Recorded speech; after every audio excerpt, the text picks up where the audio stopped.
Step in the ring, feel the adrenaline rush, throwing fists and kicks, the pain we can't hush. And then they find us, we're the real tough guys, breaking down barriers, we aim for the skies. Into the octagon, like a warrior I stand, trading blows, taking hits as I command. The art of combat, I'm ready to go. Submission, knockout, that's how I flow. Unleashing the fury like an untamed beast, locked in a cage where strength is released. Striking precision, grappling with my golden octagon. The stage we ignite.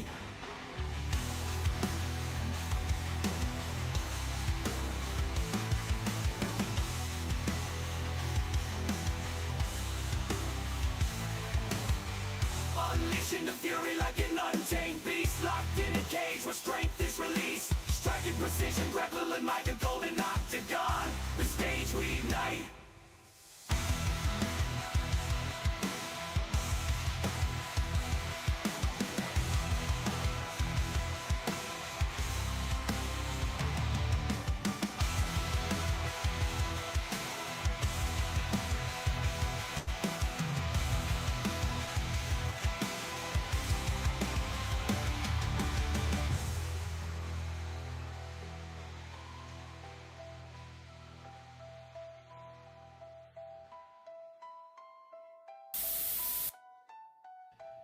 And we are live. Welcome to the Golden Octagon MMA Podcast with your hosts, Matt and D. Rose. And that's us. My name is Matt, and D. Rose is right over there on that side of your screen.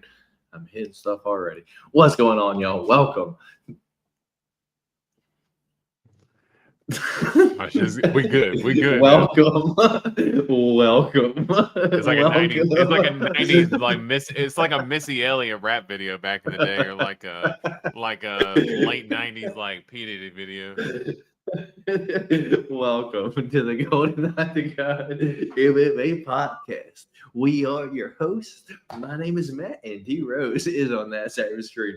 Do apologize coming to you a little bit late today, as you see, and you know I am on the move to Texas right now. I'm currently in the last night in Virginia Beach right now. I'm in oceanfront. You can't really see it right now, but the balcony's out there. It was a nice view earlier today. I figured, you know, it's the off season. Why not get a hotel that I've never gotten before? It was like $160 when it was like regularly in the summertime. $600, $700, $800 maybe like per night. So real cheap right now, but out here enjoying the last day here, and then hitting the road, heading over to D Rose's way tomorrow night. I'm gonna stay the night there tomorrow night, and then hit the road going to Texas, dude. It's crazy. Sold my house today, dude. Signed away the papers. Man, it's all becoming real.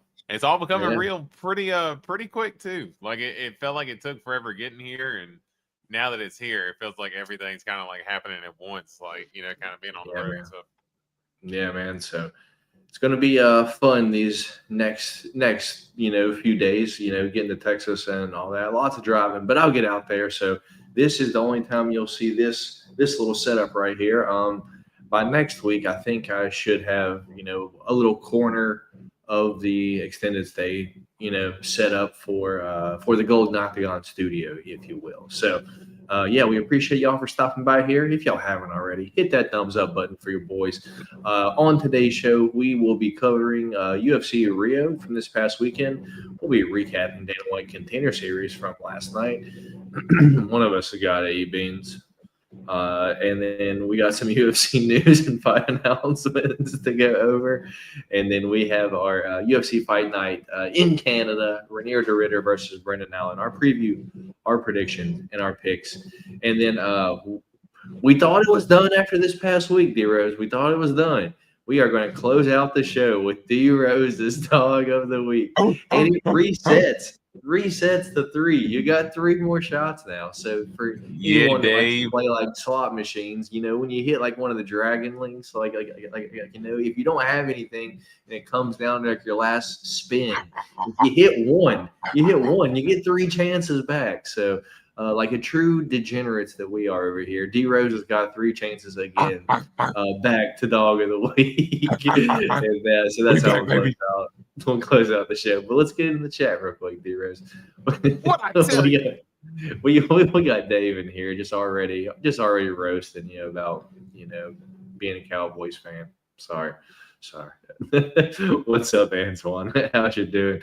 Sad day for me, Antoine. I sold my house today. I literally signed away the deed. Signed it away. How about you, D-Rose? How was your day?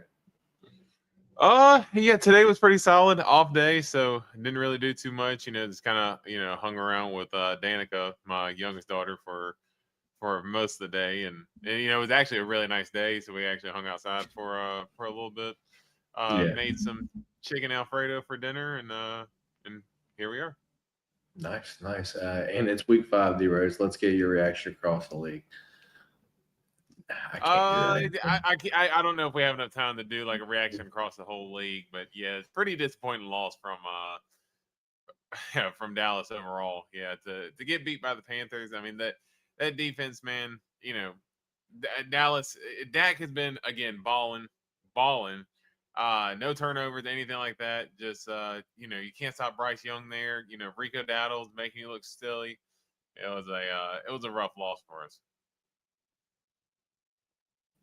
I got you. Antoine, I bought the house in 2019, so right before COVID hit, and then so about 6 years.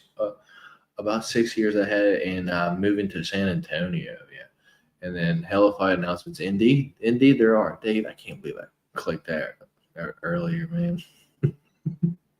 I just clicked past it. It's okay. I pulled it up. You saw it, Dave. Anyway. Dearest, let's get into the. We'll see what Dave's saying. George Pickens catching balls for anyone, slapping some dude for no reason, dude. I'm telling you, D-Rose, I would be like the best. What's the NFL position that just fucking scouts talent and hires them to a team? Like a talent evaluator type. Yeah, dude. I swear, yeah. I would have the best team under the fucking salary cap in the NFL. I swear, dude, because I'm a fan of really shitty teams, but good players on these fucking shitty teams. And I'm like, dude, they're good. I swear they're good. And then they finally go to a different team, and then they go fucking nuts. I was like, I fucking knew it. But that's neither here there now, here nor there. What team looks promising, D-Rose? Honestly, nobody looks promising right now. That's the crazy part. I feel like everything's more mixed up than ever. I still think that Kansas City is still a solid out. I just think they caught Detroit on an off day, because I still think Detroit's one of the better teams in the league as well. Yeah, those types of teams. I think the Bills are slipping just a little bit, and I think that the Patriots are actually starting to catch up to them a little bit too. So, Patriots are actually first in the AFC East. Shocker there, but yeah, I was surprised to hear that as well. Yeah, are you excited for 2025 knockout? Yeah, I was. I was going to grab a box tomorrow on my way out of here, but I saw that the date got pushed back, so it looks like we are going to be waiting another few weeks. And then Dave says, a scout. I'd be the best NFL scout. David, I'm telling you. Are you going to go to a lot of Spurs games? I would say so, Antoine. Okay, I'll try. Yeah. And then the Giants. They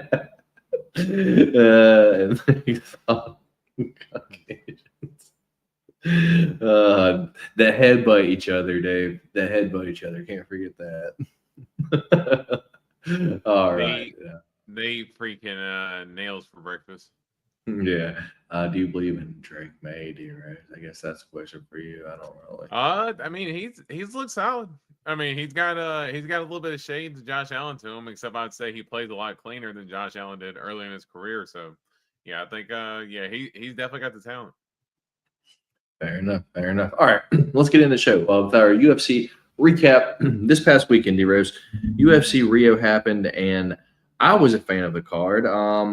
Most of the Brazilian ones most of the Brazilians won, and then the main card started. So, and then they started losing, which ruined my night, dude, because I had some sick parlays going, dude. If there was one fight, happened to me again, dude. The fight that I was most confident in, and I didn't understand the odds. I was most confident in Ricardo Hamish was going to go out there and knock out Conor Offley, dude. And dude, the fight started, and I was immediately like, dude, what is happening? Like, Conor Offley climbed his back, dude, and I'm like, it's fucking over. It's like, dude, the amount of times that I've seen a fight be a close fight, and then someone hop on the other one's back, and then the fight's just over, just like that, like standing up. Like that's almost like once they're there, dude, they have that fucking body triangle in. I give them like a 75% shot at ending the fight, dude. If like they're on the back with the standing body triangle and going for the fucking rear naked choke, dude. That position ends so much, dude, and it surprises the fuck out of me that fighters get it that shouldn't win the fight. Like at no point should Conor Offley have fucking won that fight, dude. But Ricardo Hamish is the way better fucking striker, dude. Comes out there and just lays an egg, dude. We haven't seen him like in a little bit too, but I was so confident in him, and it just broke me. Busted all my bets because I had him in damn near everything. But let's get into the card though. Charles Oliveira versus Mateusz Gamrot. Charles Oliveira wins via round 2 submission. Thank goodness Charles Oliveira won, dude. Mateusz Gamrot has no business being at the top of the division, dude. With that, he's just a fucking single leg merchant. Goes for the single leg, and if he don't get it, that's his game plan. Like, it is what it is. So in that case, I'm so glad Charles won the fight, dude. Round 1 was I would say a little sketchy, not gonna lie, but fucking round 2, Charles fucking got the back, sunk it in. I was like, there it is. And that was, I think, the first time the Mateusz Gamrot had ever had a submission attempted on him in a fight was against Charles Oliveira. As crazy as it sounds, and we saw what happens. Anyway, thoughts on the main event from this past weekend? And to the note about him, first submission attempt on Mateusz Gamrot, first time he has ever been finished in his career, like, pre-UFC, in the UFC, first time he has ever been finished, submitted, or KO'd. So that goes to show how impressive the performance was from Charles Oliveira. And honestly, for me, I told you, I said probably about the first 20 seconds in when Charles started just kind of walking him down, I was like, oh yeah, I don't know why I picked Gamrot. And then Gamrot went for the takedown. And then once Charles was able to kind of he was able to control him, was able to get the sweeps the way he was. I was like, oh yeah, this is over. Because we've seen Charles in those positions. I thought the fight could have been very similar to, still competitive, but similar to how Arman Tsarukyan beat Charles Oliveira. He was able to control him in a lot of those certain positions and was able to get off some ground and pound and stuff. Mateusz Gamrot was not able to establish any real top control in Charles whatsoever because Charles was so active off his back. And it was a throwback performance from Oliveira, honestly. I mean, it was kind of whack that he changed his name to the Predator coming into the week, and I'm still calling him Bronx. But the dude fought like a predator for real. He just absolutely hunted Mateusz Gamrot down. Had a throwback style performance. Got the finish early in the second round. Had the Kings, the Kings welcome when he jumped in the crowd and everybody was just going, absolutely bonkers. And he nailed it for after the fight, calling out Max Holloway, man. So, I think he just, had a perfect night all around. And I stellar performance. I was glad that he won. I thought it was going to be a little bit more competitive, but yeah, for him to be the first person to finish Gamrot like that, it was very impressive. Indeed, man. Indeed. So does these normally drop on the day they say, or does it take place like Walmart and GameStop? Okay, so it'll release on the day that they say it's going to, but they tend to push that back a few separate times. But you'll have to get it at your hobby shop, or if you pre-order it online, it'll show up on the day that it releases. Yeah. And then getting beat by Con Athlete should be immediate cut. Dave, is Charles top 3 lightweight all time? Top 3 is a stretch. Antoine, I don't know about top 3. I mean, the only reason why you can consider it, because I guess what would be your top 3? Islam, Habib, BJ Penn. I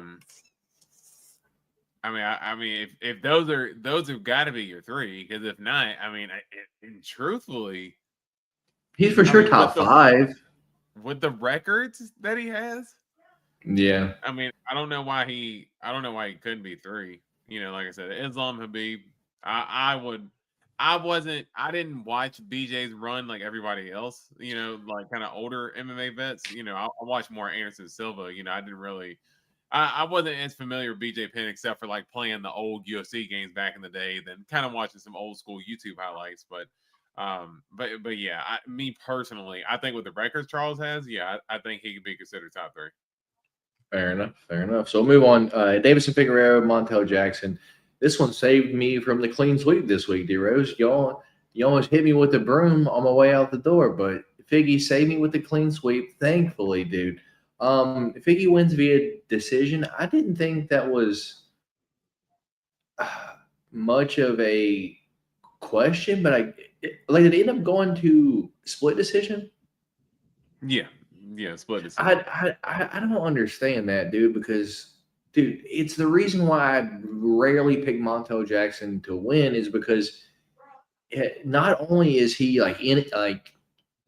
inactive, fights one time a year, he doesn't really do anything in the fights. Like, you got to put your foot on the gas. It's almost like if you don't get that one shot, then he don't win the fight. And he has big power, he has big hands. They always talk about it, but it's like if you don't land one bigger than Francis Ngannou. Yeah, then he just tends to look like he's not doing anything besides standing out there. And in my opinion, Figgy was more active and rightfully deserved to win the fight. How about you, man? Yeah, I thought that I wasn't too upset with a split decision. I mean, I know I thought the second round was close. I just thought that Figgy kind of having the top control and was able to do a little bit more of the wrestling. I thought really edged it out, but I thought Montel Jackson clearly won the third round, and he won the third round because he had a sense of urgency. And, you just wish he had a little bit more of a sense of urgency throughout the entirety of the fight. But to me, man, honestly, it really speaks to Figgy, how strong he's got to be because, dude, at 125, I mean, how many times did he even really take guys down? Like, he was mostly going in there and just clubbing them around because he was bigger and, more powerful than everybody and, had the speed. He went up a weight class and turned into a wrestler. And a lot of these dudes, like, he's taking them down and controlling them pretty well. Like, he's, he's holding his own. So that's letting me know that, dude, like, Figgy's got to be strong as a freaking ox to be throwing some of these 135ers around the way that he is. But, yeah, I thought it was a good win, good bounce back. And, yeah, good performance from Figgy. I didn't think it was really any controversy there. Fair enough. Is Figgy a top 3 flyweight, or is Brandon in that spot? I think Brandon's in that spot because he technically won the quadrilogy between the two of them. So moving on down, Vicente Luque, Joel Alvarez, dude.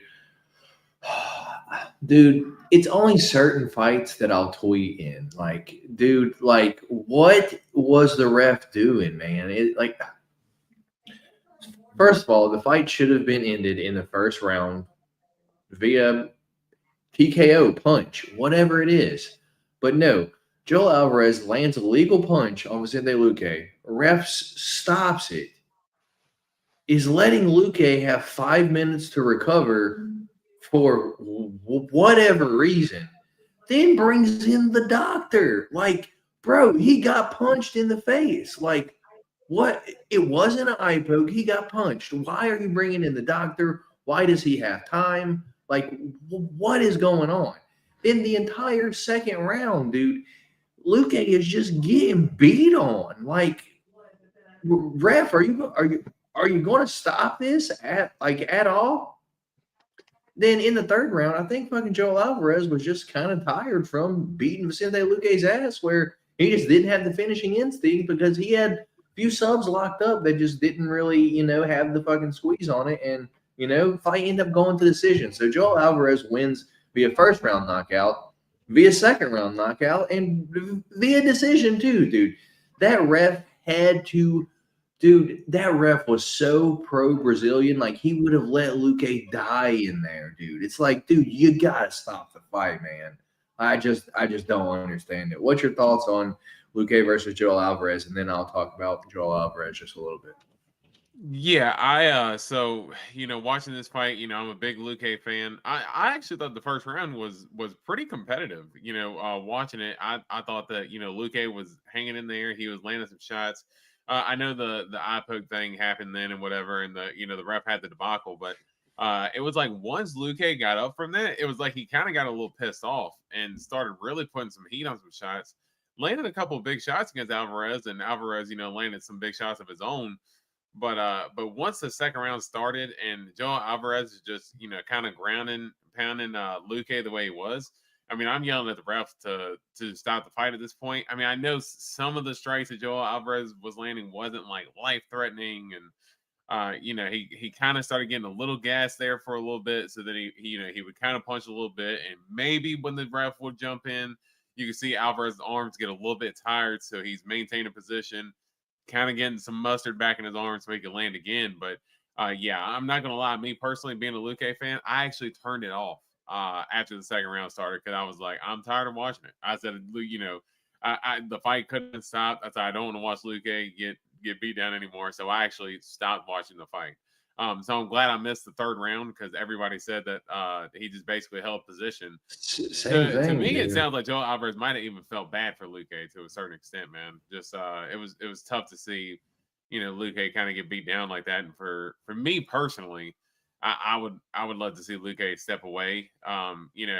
He's known to have that dog in him for a long time and kind of getting those dog fights. And man, he does not have the same bite that he used to at all. He just gave up just like he did in the Joaquin Buckley fight, dude. He's kind of like shells up and then just he was just sitting there, dude. It's like right-handed guy. That's the exact comparison I said when I was watching the fight. I said this is exactly what he did to Joaquin Buckley, and I turned it off because I was still at work when the fight was on, so I'm watching on my phone. Gotcha. But yeah, as soon as that happened, I literally threw it down. I said, I'm done watching this, man.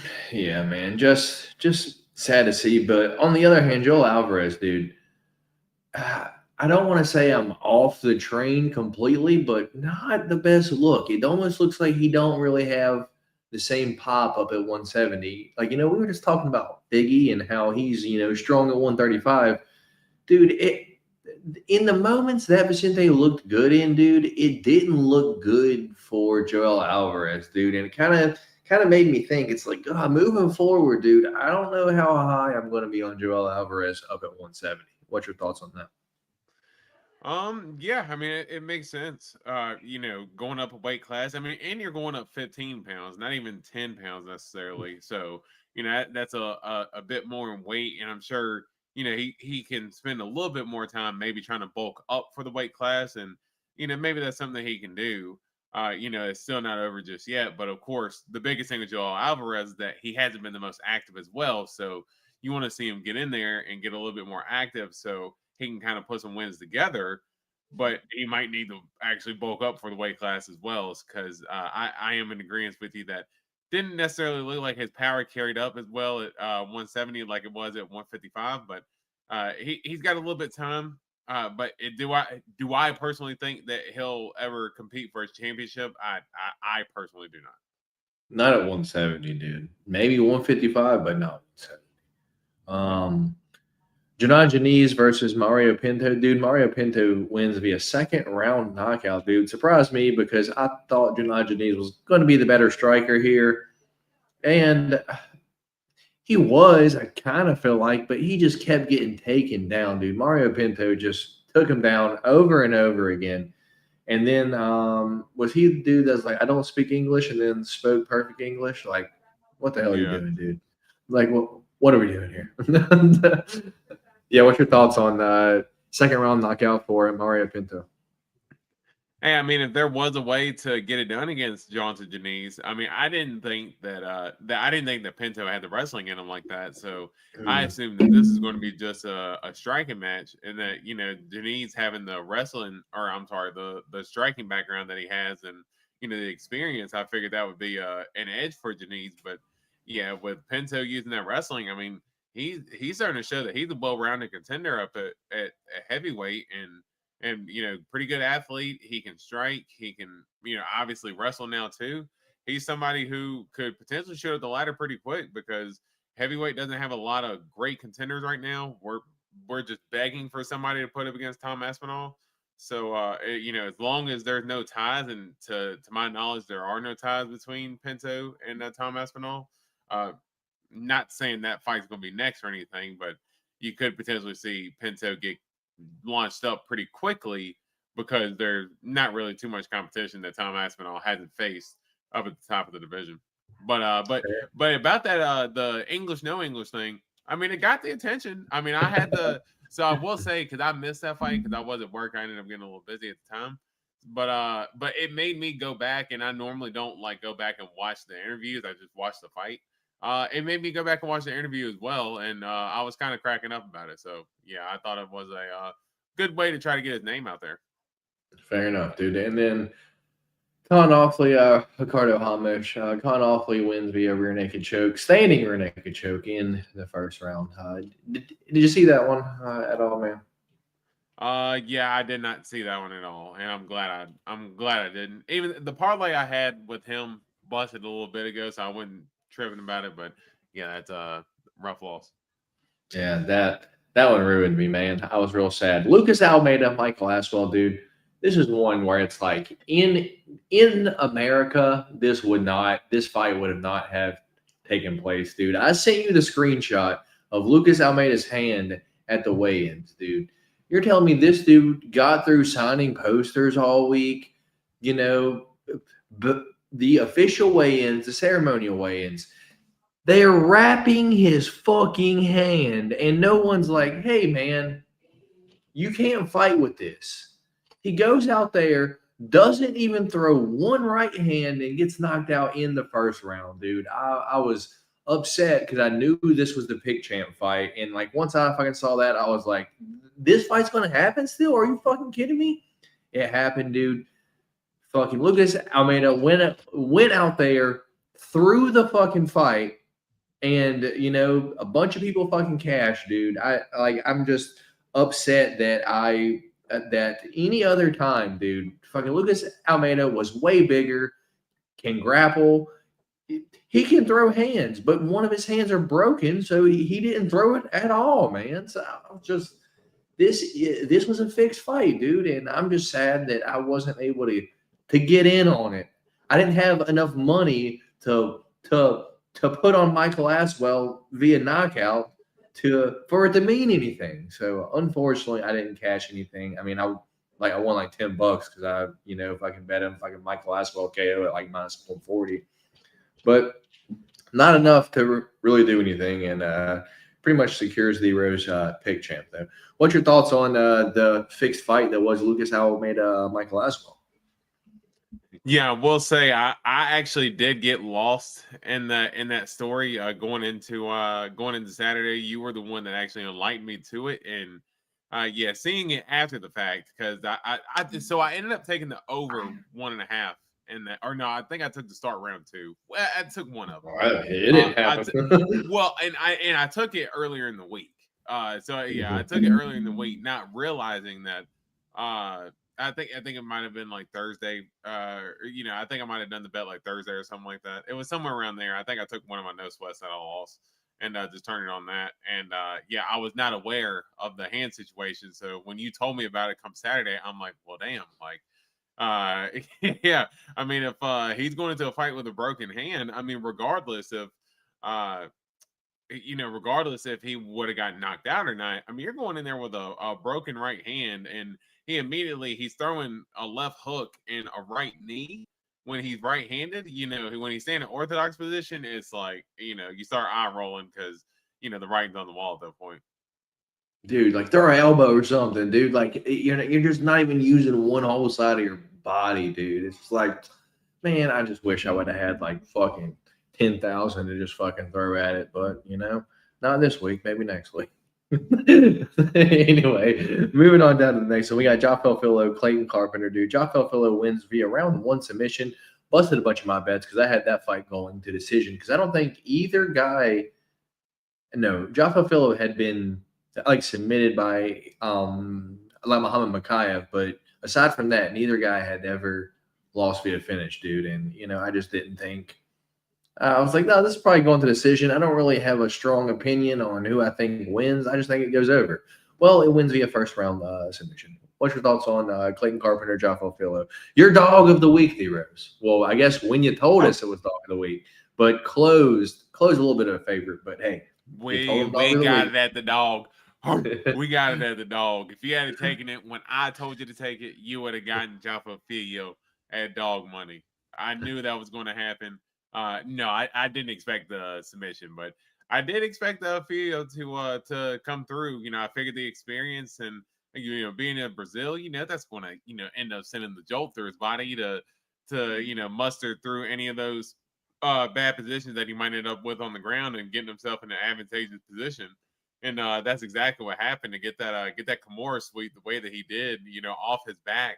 Then to use it to get the Kimura, we've seen guys get the sweep with that, but not necessarily finish a submission. For Fillo to finish a submission like that, dude, it was smooth, and that put a little bow tie on one of the parlays that I had played because I had played Fillo as well and cash in a little bit. So if y'all had to listen to your boy, you got to been all right. All right. Moving on now. Vitor Petrino, Thomas Peterson. Vitor Petrino wins third round knockout, 26 seconds into the round, dude. Vitor Petrino, dude, he can win all he wants, dude. I am still not a fan of him, and I will not pick him, dude. It's like, that was a close fight going into the third round, and I was on Thomas Peterson via decision at like plus 550, dude. I was like, come on, Thomas, just get him down, man. Like, get him down. Like, get this decision win. And then he comes out in the third and gets fucking smoked, dude. Face first, but terrible fight. It is what it is. What's your thoughts on Vitor Petrino and Thomas Peterson? You know how I am about Vitor Petrino. Yeah. I got very risky and put him in my parlay. I could not do it at minus 300. I waited until I at least got him down to minus 290. I was like, I cannot do 3-1. Dude, going into the third, it was like plus 115, minus 108 going into the third round. Yeah, no, it was definitely tight. Yeah, going into that third, I'm sitting here rolling my eyes because I'm like, I tell myself, do not trust Vitor Petrino is turning his back and walking away mid-fight, dude. Like, what are you doing? Like, are you gonna fight? You know, I have not trusted him for a while. Yeah. The one time I trusted him, he lost to Anthony Smith, and I was like, dude, screw it. This guy is everything I thought he was. I'm not betting this dude ever again. So he's a good athlete for a heavyweight. If he was at 205, he would not last. Like, he's at heavyweight for a reason. Like, his size and his athleticism is going to help get him by on lower competition. When he moves up the ladder, I think that's where it's going to start getting a little bit. Like, dude, if he fought Mario Pinto, like, I think Mario Pinto might have ate him up a little bit. If he fought Marcin Tybura, I think he'd get fucked up. Yeah. I mean, if Tybura can withstand the power early, because Tybura does get clipped, and Vitor Petrino also gets clipped. But if there's one thing I will give Petrino in that first round, he does have power and can put him out. So I wouldn't. Marcin Tybura might be a favorable matchup, but yeah, I think like Mario Pinto might have done some work to him. Anybody like that would have done some work to him. Yeah. Moving on down, dude. Bia Mesquita wins via round 2 submission over Irina Elskeva. I thought it was going to be in the first round, but Irina's tough, man. She got gift wrapped Bia Mesquita had one of her hands wrapped around her, had her choking her with her own arm, just beating the shit out of her. And Jason Herzog just refuses to stop the fight. It goes into the second round where she's like, all right, I've already gift wrapped this girl with her own arm and beat the shit out of her for an entire round. Dude, that round, dude, I'm like, please don't stop it. Please don't stop it. Please don't stop it. Because I needed the submission. I was begging her long not to stop it. Or for her to like tap with the other arm because she was choked out with her arm like this. I needed her like to tap with the other arm. But she didn't, dude. It ends up going to the second round where Bia Mesquita ends up locking up the rear naked choke. And it was clean, dude. That shit was under there. Bia Mesquita's got excellent jiu-jitsu. I didn't really see too much from her on the feet. You know, it was against Irina Alexieva, so let's not, act like we know much from her there. So going forward, if she gets the fight to the ground, she's going to be a problem, dude. But on the feet, I don't know. I guess we'll see from this point on. But at bantamweight, we don't really have too many girls that throw paws too much, especially, lower down in the division. What's your thoughts on Bia Mesquita? She looks solid, and for bantamweight, they're going to need a contender like that to kind of come in and give a surge to the division, because let's be honest, this division has been a dead division for a little bit now. And Kayla Harrison, she fought Juliana Pena, and I know she's supposed to fight Amanda Nunes next, but does anybody know when that fight's supposed to happen? I mean, apparently they train together too, like fucking Bia Mesquita and Kayla Harrison. Yeah, but I'm sure it wouldn't be everybody trains together in American top team to a certain extent, but when it's all for gold, they're willing to do basically whatever it takes to get to the gold. And Bia Mesquita could potentially have a fast track if she is to put together a couple good performances, and bantamweight would be the division to put together a couple good performances, because let's be honest, there's a lot of girls who come in with like losing UFC records and they're still ranked in the top 15 just because they literally have nobody. Fair enough. We got Fight Fan Collectibles in here, dropping the 199 super sticker. I appreciate you, brother. You are a true, generous man. Thank you. Yeah, man. So moving on down. We got Lucas Rocha, Stuart Nickel, dude. Lucas Rocha wins via decision. I think I had the fight to go under there. I thought one of the dudes were probably going to finish the other one, or I think I had the fight to start round 2. So that one cashed, but then the other one just did not go under, dude. What's your thoughts on Lucas Rocha, Stuart Nickel? Appreciate it, man. Appreciate it. Yeah, I will say that was one fight I actually ended up missing and not going back. And Stuart Nickel looked like he was drunk the whole fight, dude. I don't understand. That's the only thing I can explain it, dude. He was like leaning so far forward where he kept like stumbling over his Derek Jufre. That's why he changed your name. Threw me off a little bit there. Anyway, yeah, he was like falling forward like over his feet the whole time. Dude, Stuart Nickel, I don't know if he'll win a UFC fight, if I'm gonna be honest. Not even one. Anyway, Julia Pelostri, Karolina Kowalkiewicz, dude. Oh, Julia Pelostri wins via third round knockout, dude, but she almost knocked out Karolina in the first with a body shot, dude. She kept hurting her to the body. And then second round, I kind of feel like she took off. Like she was getting like a little bit like tired of like beating Karolina's ass. And maybe Karolina started maybe to take over a little bit there at the end of the second round. But the third round, Julia came out again, put on the gas, and ended up head kicking Karolina and ended up getting her out of there. Did you watch that one? And if so, what's your thoughts on it? Yeah, I was able to watch that one. And that finish was absolutely brutal too. And Julia Pelostri, I thought she was I did have the over in my parlay on this one. So yeah, I was pretty nervous. It just cashed. It by like 20 seconds that shit cashed. It was just barely that it ended up cashing, but yeah, it did end up hitting nonetheless. But But yeah, that was a brutal finish, to land that head kick and to throw the combos on the fence. I know some people were saying early stoppage, but to me, I thought it was she had already been stoppage. hurt like a few different times, Yeah, and because some people were saying, oh, well, she was still loved, she was still aware, but yeah, no. At the end of the day, good stoppage, good finish for Pelostri, and yeah, looking forward to seeing her fight again. Yeah, and Luan Lacerda, Simon Oliveira. I think I just saw the finish here. So I didn't really see like any of the first round, but Luan Lacerda wins via second round submission. Anything here? Yeah, I didn't see this one either. So okay, fair enough. Both dudes, shouldn't really be in the UFC anyway. So we'll move on. Do I have a picture of? Do you have D Rose? Oh, I have it here. Cool. So this past weekend for UFC Rio, me and D Rose have different picks. We had different picks on Luan Lacerda versus Simon Oliveira, Thomas Peterson versus Vitor Petrino, Clayton Carpenter versus Jafel Filo, Lucas Almeida versus Michael Aswell, which shouldn't have happened, but it did anyway. And then Figgy, Montel Jackson, and Charles Oliveira versus Matus Gamrot.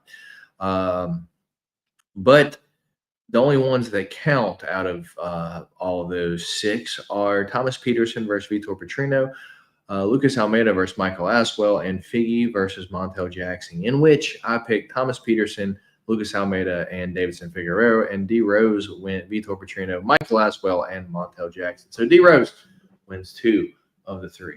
Did you think I was going to move and then think I was just going to, win all the times and, not bring any beans with me, D Rose? I still got them here, dude. It was a chance, dude. It was a chance that I could have just packed these up and be like, oh, D Rose, I forgot the beans. They're packed up in my pod. Like, I'll have to get them in a few days when I get. They ain't gonna let you forget. The only issue, D Rose, is I don't have any bags or anything. So the closest thing I have is this hotel cup. So I think that's what I'm gonna be. Right. If I get bad beans, then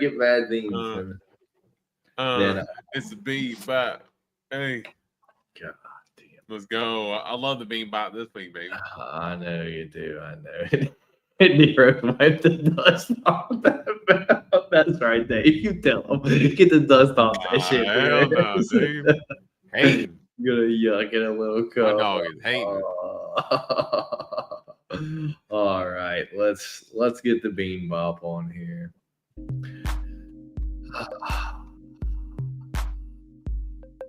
Hey, it's a bean bop. It's a coffee cup. Don't stop. I'm on, moving. Dude, look at these 2 beans. They're just stuck there. Hey, it's the bean bop.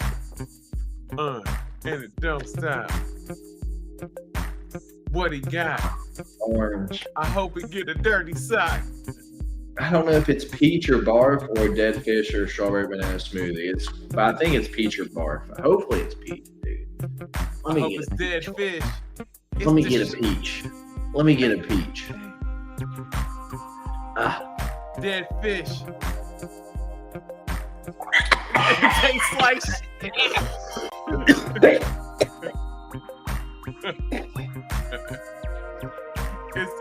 fish. Dude, it's so bad. It's what we wish for. Hey.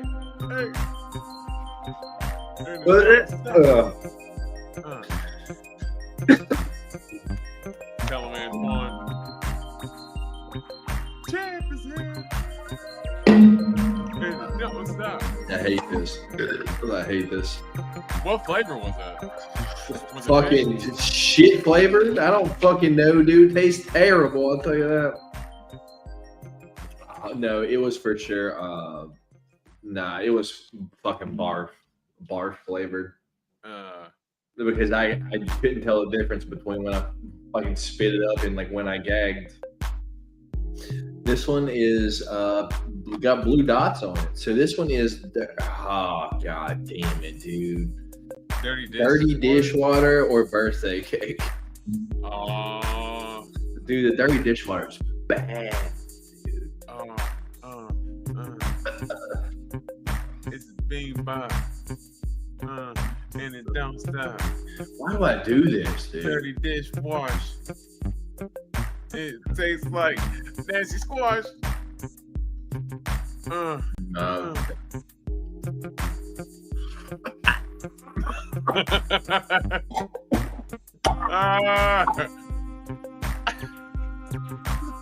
Dude, it tasted sweet.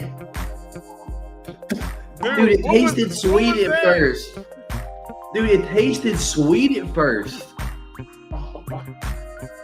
And I'm like, oh, this isn't bad. And then I feel like I got the taste of soap all through my mouth. And then it was just terrible. Dude, I'm telling you.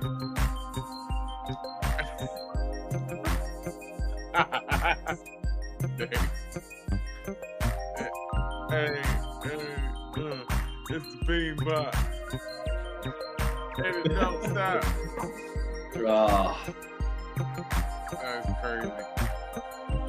I was gonna say, so Dave, where's Beangate at for Matt?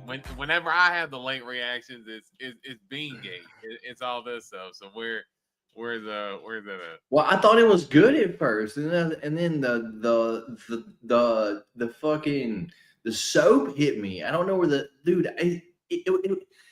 it was almost like the bean flavor rubbed off from a different bean on that one. I'm like, oh, it's good. And then like the 4 chews in, my mouth gets filled with soap. Oh man. Usually I'm able to tell right away, man. That one's, I don't know. That was a soft one too. It was all soft.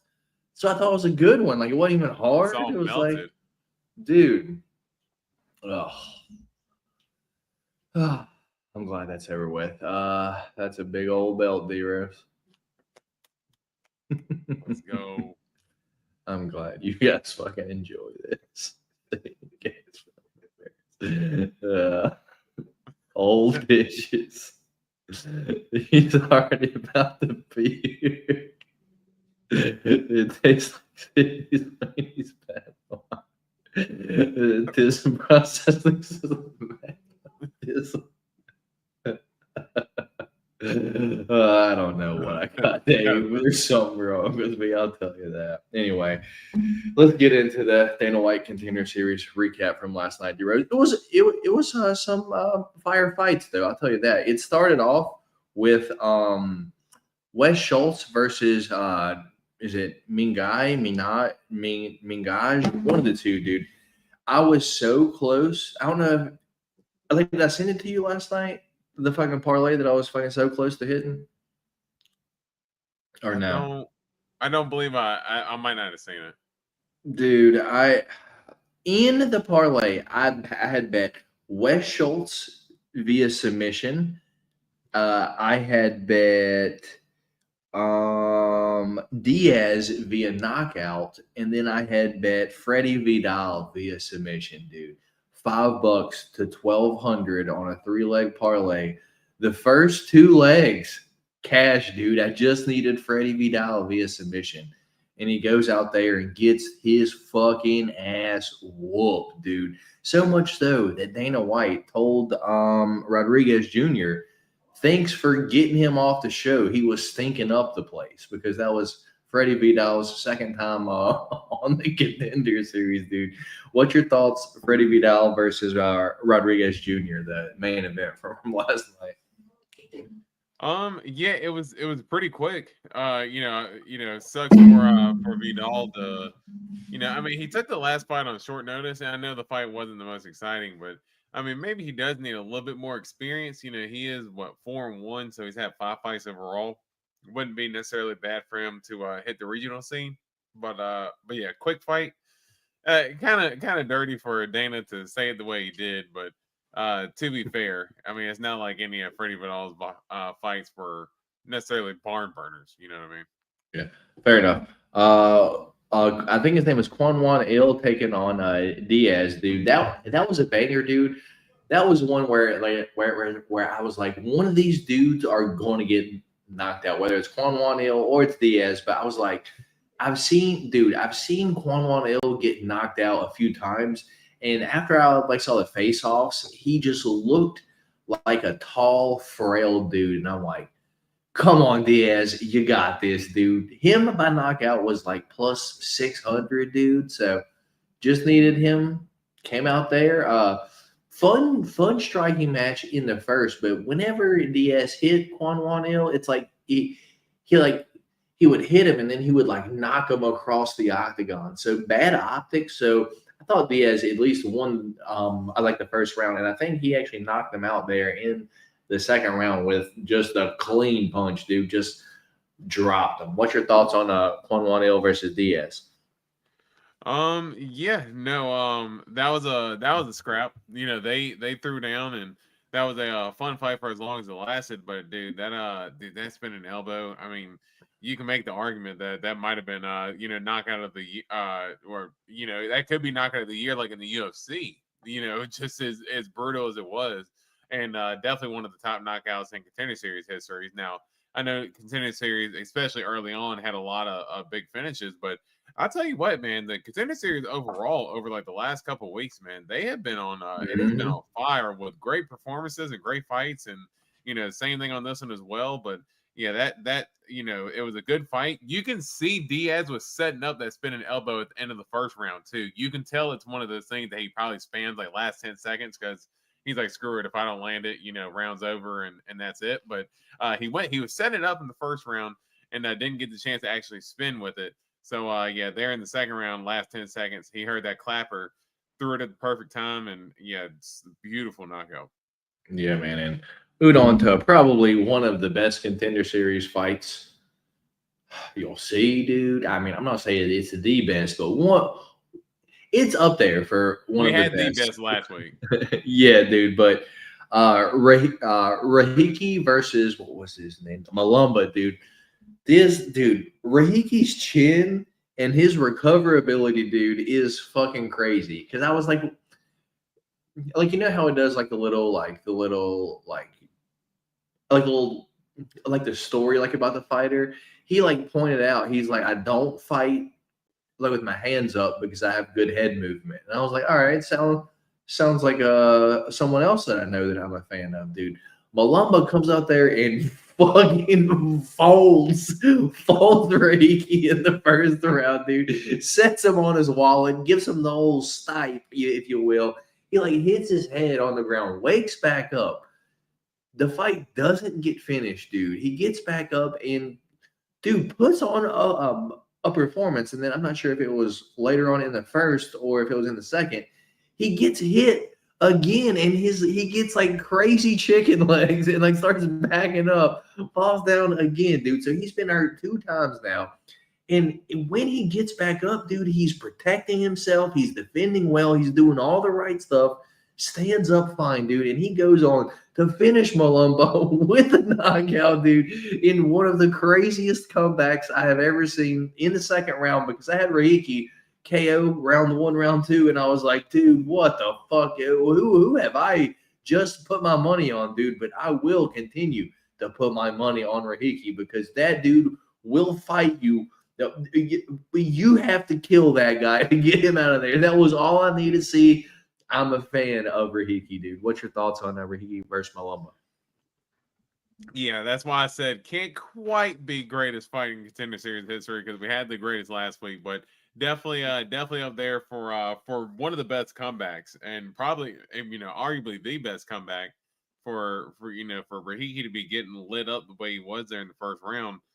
And it kept coming off that leg kick. It was like every time he would throw the leg kick, Malumba, or I don't even know how do you say his name? Yeah, Malumba. Yeah. He would come over the top and land that big right hand and just kept crushing Rahiki with it every time. And I'm not gonna lie, me personally, I was yelling at my TV like, Mark Smith was the ref. I'm like, Mark Smith, how have you not stopped this fight yet? Like I was like, dude, like he is getting lumped up. He's barely defending himself. I mean, and then once it took him about 10, 15 seconds to recover, like each time he got hurt, but it was like once he recovered, he was good to go. So I will give Rahiki credit for that. And to come back in the second round, there was a moment where like Malumba kind of leaned up against the fence. It was not before the finisher sequence. It was probably like at the beginning of the second round. He kind of like bounced off the fence a little bit. I'm like, he came out with that. Yeah, he kind of like leaned off the fence and like tried to, throw a punch off of leaning off the fence. I'm like, that's not a good sign because you're trying to use that fence to generate power because you can't generate any because you're dog tired. And that let me know that he was ready to go. And Rahiki for that finish, man, it was nasty. Yeah, we'll talk about someone that was dog tired in just a second. But Oliveira versus Valenzuela, dude, that was looking back at the fight now that it's over. Michael Oliveira pieced Valenzuela up those 2 rounds and then fucking knocked him out, dude. But during the fight, I felt like fucking Valenzuela just needed to land one, dude, because it's like I feel like fucking Michael Oliveira was being more active, but fucking Valenzuela, when he landed, dude, it had some power to it. And then once the second round started, it was almost like fucking Michael Oliveira was just keeping Valenzuela like at the very end of his punches, dude. It was like he just sniping him every single time, and Valenzuela just couldn't fucking reach him. He was just throwing and whipping, and then just Oliveira was just coming down straight down the pipe. Sick combos, dude, body shots and all that. Oliveira is going to be pretty fun one to watch as well. What's your thoughts on that one, man?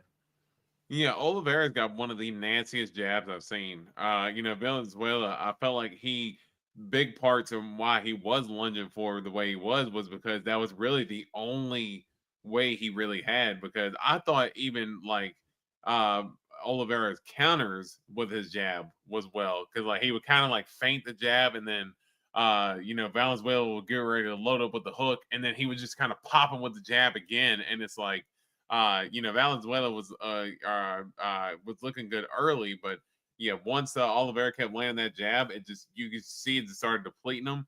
Oliveira was getting more comfortable, started throwing more combos as the fight started going, and there in the third round, just getting the multiple knockdowns until they finally got the mercy stoppage on Valenzuela. It was a good fight for as long as it lasted, but yeah, I think Oliveira is going to be super fun to watch, man. That was a super, super clean performance. If you can make a jab hurt people like that, man, I'm going to be excited the type of highlights he could put together. Yeah, man. So moving on to Naftalayev versus Leka, dude. Lost the parlay here because I had Leka via knockout, dude. And I don't know how he didn't finish Naftalayev, dude. Did you see Naftalayev after the first round, dude? He was sitting on the ground gasping for breath, dude. This was one of the ones that actually fucking tweeted after. I was like, he is so tired, dude. That's like he's always sitting on the ground gasping for air, dude. Like that is absolutely nuts. Like the fact that fight that happened at the end of the first round because he kept throwing Leka, just throwing him around. And it's like, dude, you're gonna gas, dude.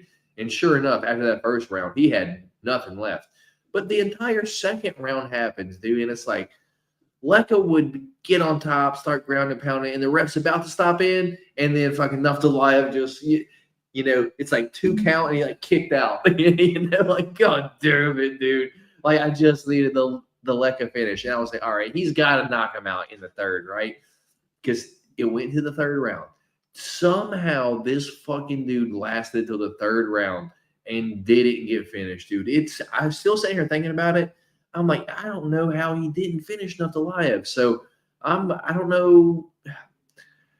Leka seems good. He seems patient, solid takedown defense, maybe just not that much finishing instinct. But I think he's like 23, so we'll see where he goes from here. I don't think he got the contract though, just because he didn't get the finish. I actually didn't see who got any of the contracts because I forgot what I was doing. But yeah, I didn't see any of the people that got the contracts though. What's your thoughts on this fight? And did he get that contract? Yeah, I'm not gonna lie. I actually did not watch that part either. I just assumed that all the people who got finishes did, and the one fight that went to decision, that was the most boring. That I will not lie. I actually, I tell you that I always start the contender series a little bit later so I can fast forward through it. But halfway through the second round, I just fast forward through the fight because I was like, this is going to be the fight the entire time, or yeah, and I was not interested in watching the rest of this fight, so I'm not gonna lie, I turned it off. Fair enough. And then Mingaj taking on Wes Schultz, dude. As I said, dude, I had Wes Schultz via submission in a 3-leg parlay. So when he got the Sulev stretch, dude, which is one of the craziest submissions that you'll ever see, dude. You're just on a dude's back, putting them in a split, and then pulling their legs 2 separate ways. Ouch, in my opinion. Wes Schultz wins via first round submission. Do you remember him fighting on Contender Series last year, Deros?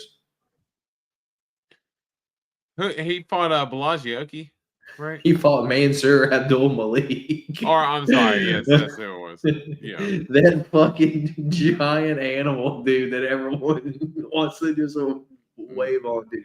And he put up a pretty solid fight in the first round, dude. Had fucking Mansour down, dude, in some wild spots. So I saw Wes Schultz via sub was like, I don't know if it was plus 390 or if it was plus like 600, but I fucking saw that and I jumped on it. And thankfully that leg hit, but I didn't end up winning anything off of it because it was in a parlay with other shit that I lost. Anyway, what's your thoughts on Wes Schultz potentially, probably coming to the UFC? Yeah, it was a nasty submission too with the Abdullah stretch, for him to, and he dropped dude, early on in the round too. So he was throwing some big hooks early. Wes Schultz was, and dropped Mingay. Is that how you say his name? I don't know. I don't know. Yeah, I'll just say Mario. Yeah, he dropped Mario with some big hooks early and was able to, establish a lot of control. They had a little bit of scrambles there for a little bit, but once, Wes Schultz got that back position, once he grabbed that leg and pulled, I was like, oh yeah, it's over. I literally just screamed. I said, it's over. It's over.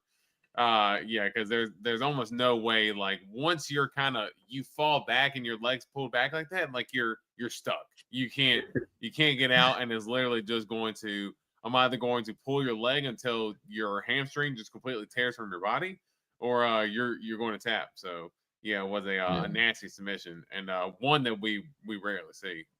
Yeah, I had my fiance in the reverse Sulev stretch earlier. It was pretty wild, dude. She didn't get out of it.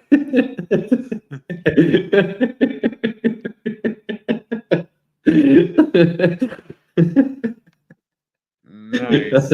I just fucking snored.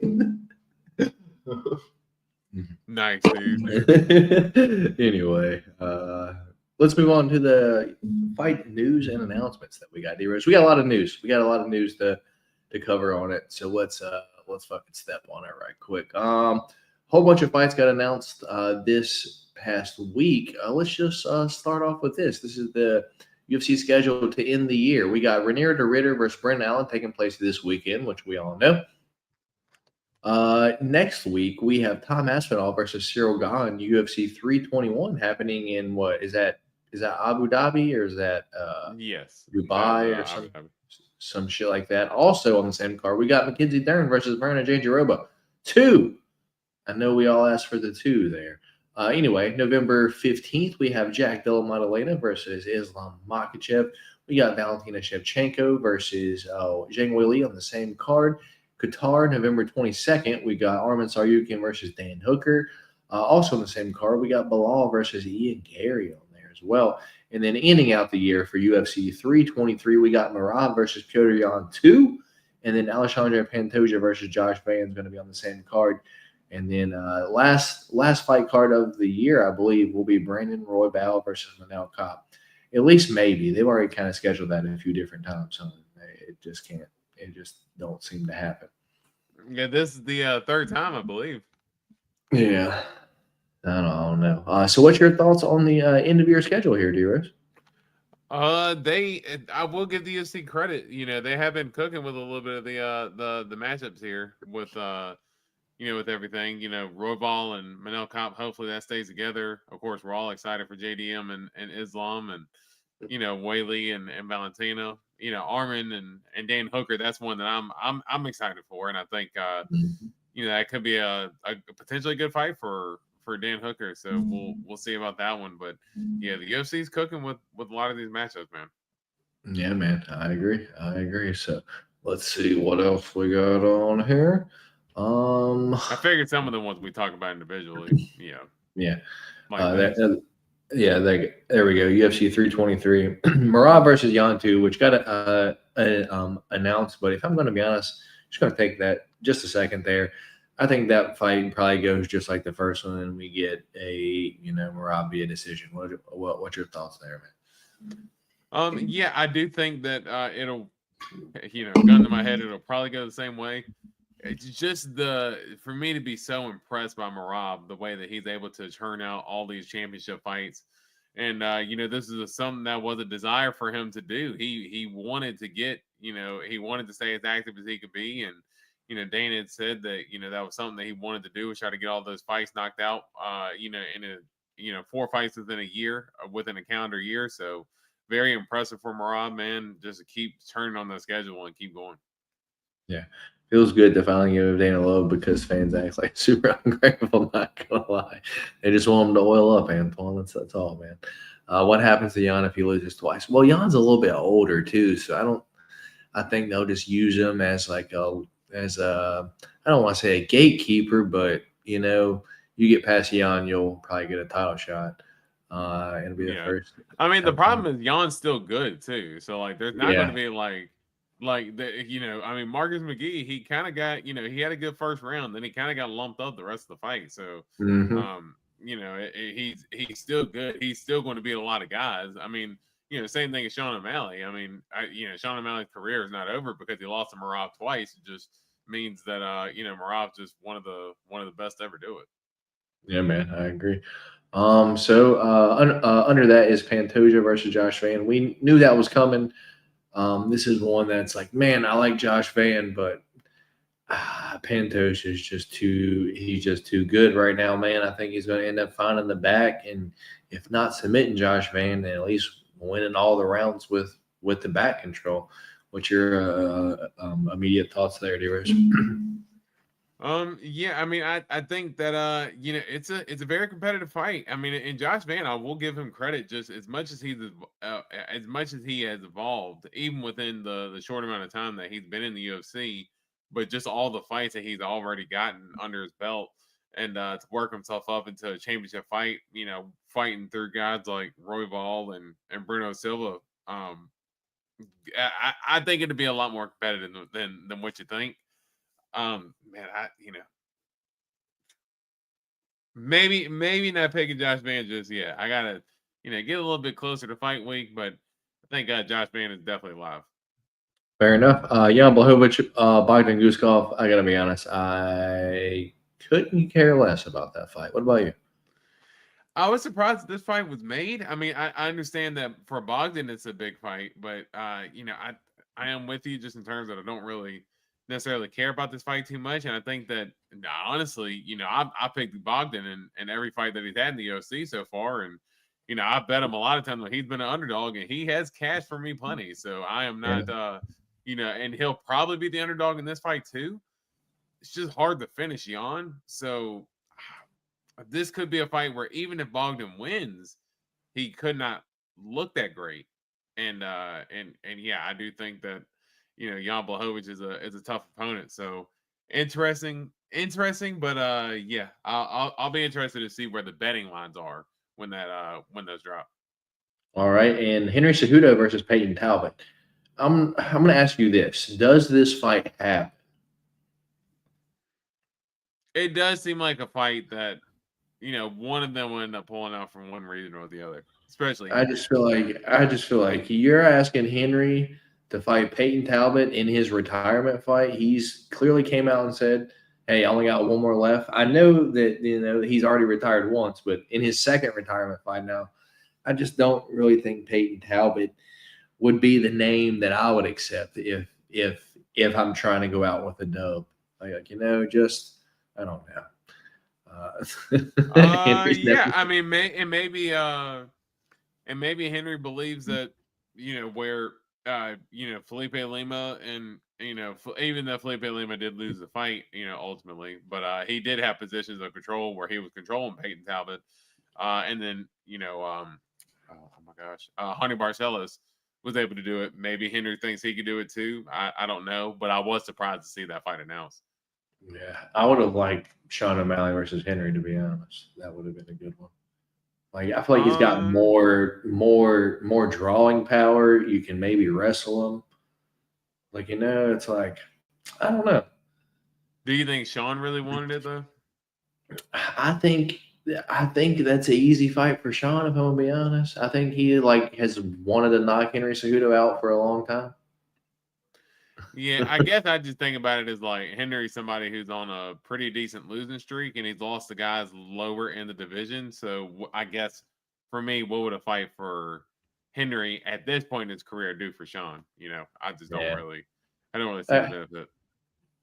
Yeah, I got you. Anyway, and then the last one on here is Brandon Moreno versus Tatsuro Taira, which is actually a fun fight as well. Dude, and Tatsuro Taira he's an animal, dude, and but this is one where it's kind of like the Roy Val fight, where it's like there's levels, man, and this is one where I just kind of got to see what happens. Gun to my head, though, I'd probably pick Brandon Moreno to win the fight. How about you, man?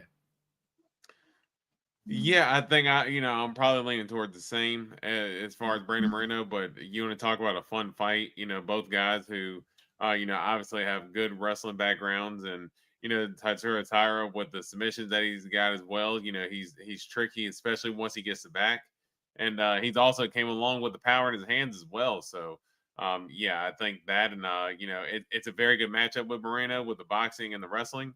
So, yeah, that might be fight of the night on that card. Yeah, could be, dude. Could be. Let's see what else we got here. We've got November 15th, Sean Brady will take on Michael Morales at UFC 322. Oh, wow. Very interesting fight, dude. This is like some matchmaking that I'm like, all right, who's been turning down all the Sean Brady matchups to where now he's going to fight Michael Morales? Well, you remember Sean Brady said that he was supposed to fight Ian Gary there for a little bit, but of course, Ian Gary ended up taking the Bilal Muhammad fight. So, I mean, and I understand for Ian Gary too. I mean, that's former champ. He just came out the championship fight, and he knocked out Sean Brady. So why would he not want to fight? Why would he not want to fight Bilal? I can understand from Sean Brady's standpoint. I am surprised that he took the fight against Morales, but I think that, and I heard Sean Brady even say in an interview that he feels very confident that if he's able to get a win against a guy like Morales, since he had beat Leon in his last fight, you beat a former champion Leon, you beat an up-and-coming contender like Michael Morales, pretty much make yourself undeniable. So I think he's just betting on himself at this point. And for Michael Morales, it's a shot of a lifetime, man. So he's got to come through big. And he's got the talent to do it, but he has not fought at the top of the division just yet. So it is a pretty big jump up for Morales. Yeah, man. We'll see what happens, dude. UFC 322 and 323 are both fucking stacked, dude. I'm excited for that. I'm excited for all of them, dude. And then we got some fighters got cut from the UFC, D-Rose. Irina Aliskerova went 1-3. Andre Muniz went 6-4. Justin Tafa went 4-5, and Brogan Walker went 0-3. What's your thoughts on the fighters being cut, man? Not surprised by any of them. I mean, Andre Muniz, as you stated, was the most successful. But just in terms of everything else, I mean, I don't think it's really going to be anything that UFC fans are going to be begging for these fighters to come back. I'm sure. When they go to Australia, they're about to put the Taffas on there. All right, mate, put the Taffas on the card, mate. Well, I would say, well, yeah. Now at this point, it's going to be a meme. Like it's not going to be anything. Like it's just going to be a meme. Like where's the Toffa's at, mate? And hoping that they could get a Toffa brother on there. But yeah, not anything for real. Fair enough. Fair enough. I'm surprised they didn't cut Junior Toffa as well, dude. Maybe they're looking to. I would not be surprised. Yeah. Do you know anything else off the top of your head? Yeah. I mean, I think we pretty much. Yeah, it's kind of a lot. I mean, I know they said that that Gaethje and Taporia was rumored to be the first fight in the Paramount era. I saw that. But I mean, of course, it's not official, but yeah, we don't have anything official yet. But yeah, we'll see. We'll see. All right. So with that being said, I'll stop sharing that, and then we can get into our UFC Canada RDR versus Brendan Allen. Our prediction, our preview, and our picks for this upcoming weekend's fights in where's this at? Rose's dog, Vancouver, British Columbia. You hear that? Yeah. Well, that's America for you. That's where all your taxpayer dollars are, right down there. The fucking F-16s, F-18s, flying for no goddamn reason. Thanks, America. Yeah, I was like, holy shit. Like, I just heard something just reading through. Yeah, jets flying through over here, but that's what they do at the ocean front. They like to, show their balls to people. Anyway, let me share my screen. We'll get back here. So, this upcoming weekend, we have UFC Fight Night, DeRitter versus Allen. It's going to be taking place at Saturday. Prelims start at 4 p.m. East Coast time at the Rogers Arena in Vancouver, British Columbia. That is in Canada. That's where Riley's at. Riley, if you see this made me think of you, man. You're in Canada. Anyway, we've got 13 fights to go over. And it is headlined one more time by Rainier DeRitter taking on Brendan All-In Allen. Co-main event is Kevin Trailblazer Holland taking on proper Mike Malott. The feature fight of the night is Marlon Chito Vera taking on Eamon Zahabi. We also have Manon Fuhr taking on Jasmine Jasdavicius. We've got Cody Gibson taking on Arichi Lane. Kyle Nelson taking on the Steamroller, Matt Favola. Charles Air Jourdain taking on Dangerous Davy Grant. We've got Bruno Silva taking on Young Sung Peace of Mind Park. We've got Danny Barlow, left hand to God, if you will, taking on Jordan Santos. Kyle Prepelic taking on Drew Dober. They buried Drew Dober on the prelims, huh? And crazy to see it. Yeah, Stephanie Luciano taking on Ravina Oliveira. Azamat Bekoev taking on Yusri Bulgari, and Melissa Croden taking on Tainara Lisboa. Don't forget, this main event was going to be RDR versus Fluffy, but Fluffy did pull out with an injury. So, that being said, let me share this tab instead, and then we can get into the picking, D-Rose. First fight of the night is Melissa Croden taking on Tainara Lisboa. I got to be honest, I've seen Tainara's face before, and I've never seen this girl before. So with doing no research at all, I'm going to pick Tainara Lisboa to win this fight via decision, but that could change later on in the week. Let's get to the breakdown. Tainara Lisboa is 7-3 overall. She is 34 years old, 5'7", and a 67-inch reach. She has had 3 fights in the UFC where she submitted Jessica Rose Clark, defeated Ravina Oliveira via decision, and lost to Luana Santos.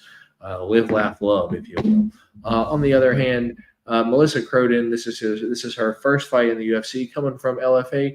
She is 5'9" and a 69-inch reach. Currently, odds for the fight are Tainara Lisboa is plus 110, the underdog, and Melissa Croden is minus 130, your favorite, D-Rose. I'm on Tainara Lisboa via decision. How about you, man? Yeah, this is one that I'm not gonna lie, I didn't do the most research going in, but I will say that for me, I do remember Lisboa from the Luana Santos fight. I was not the most impressed with her. So Melissa Croden, the Canadian herself, looked like she's got a little bit of wrestling chops herself. So it could be somewhere where she could potentially look at taking the fight too. Somewhere where Lisboa could struggle a little bit. Give me a Melissa Croden here. Yeah, I think I like Melissa All right. Croden. Give me Croden by decision here. All right. I don't have a pen and paper this week, so I have to type it in my phone. So, not credential, the autocorrect. All right. So, I am on Tainara Lisboa there. D Rose is on Melissa Croden. Scare Melissa Croden. Anyway, that's probably not going to the big champ unless it's got to. Moving on down, we have Azamat Bekayev taking on Yusri Belgari. I believe he trains with Alex Pereira, yeah, and I think he's bald now. Oh yeah, that's what I thought. Anyway, Azamat Bekayev is 20-3 overall. Out of his last 5 fights, he is undefeated at 5-0. He's had 2 fights in the UFC, knocked out Zach Reese before the ref knocked him out, and then knocked out Ryan Loader. He is 29 years old, 6 foot, and a 72-inch reach, while Yusri Bulgari is 8-3 overall. Out of his last 5 fights, he has 4 wins and 1 loss. Loss on the Contender Series against Marco Tulio, and then he won on the Contender Series in his last fight a year ago. He is 33 years old, 6'5", and a 79-inch reach. My thing is he is not active, dude. He'll stand there and just wait for you, dude. And Azamat comes out, dude, and fucking throws, man. And I have to be honest, if the odds are what they say on the screen, it kind of makes sense. So yeah, minus 290 Azamat Bekayev, plus 235 Yusri Bulgari.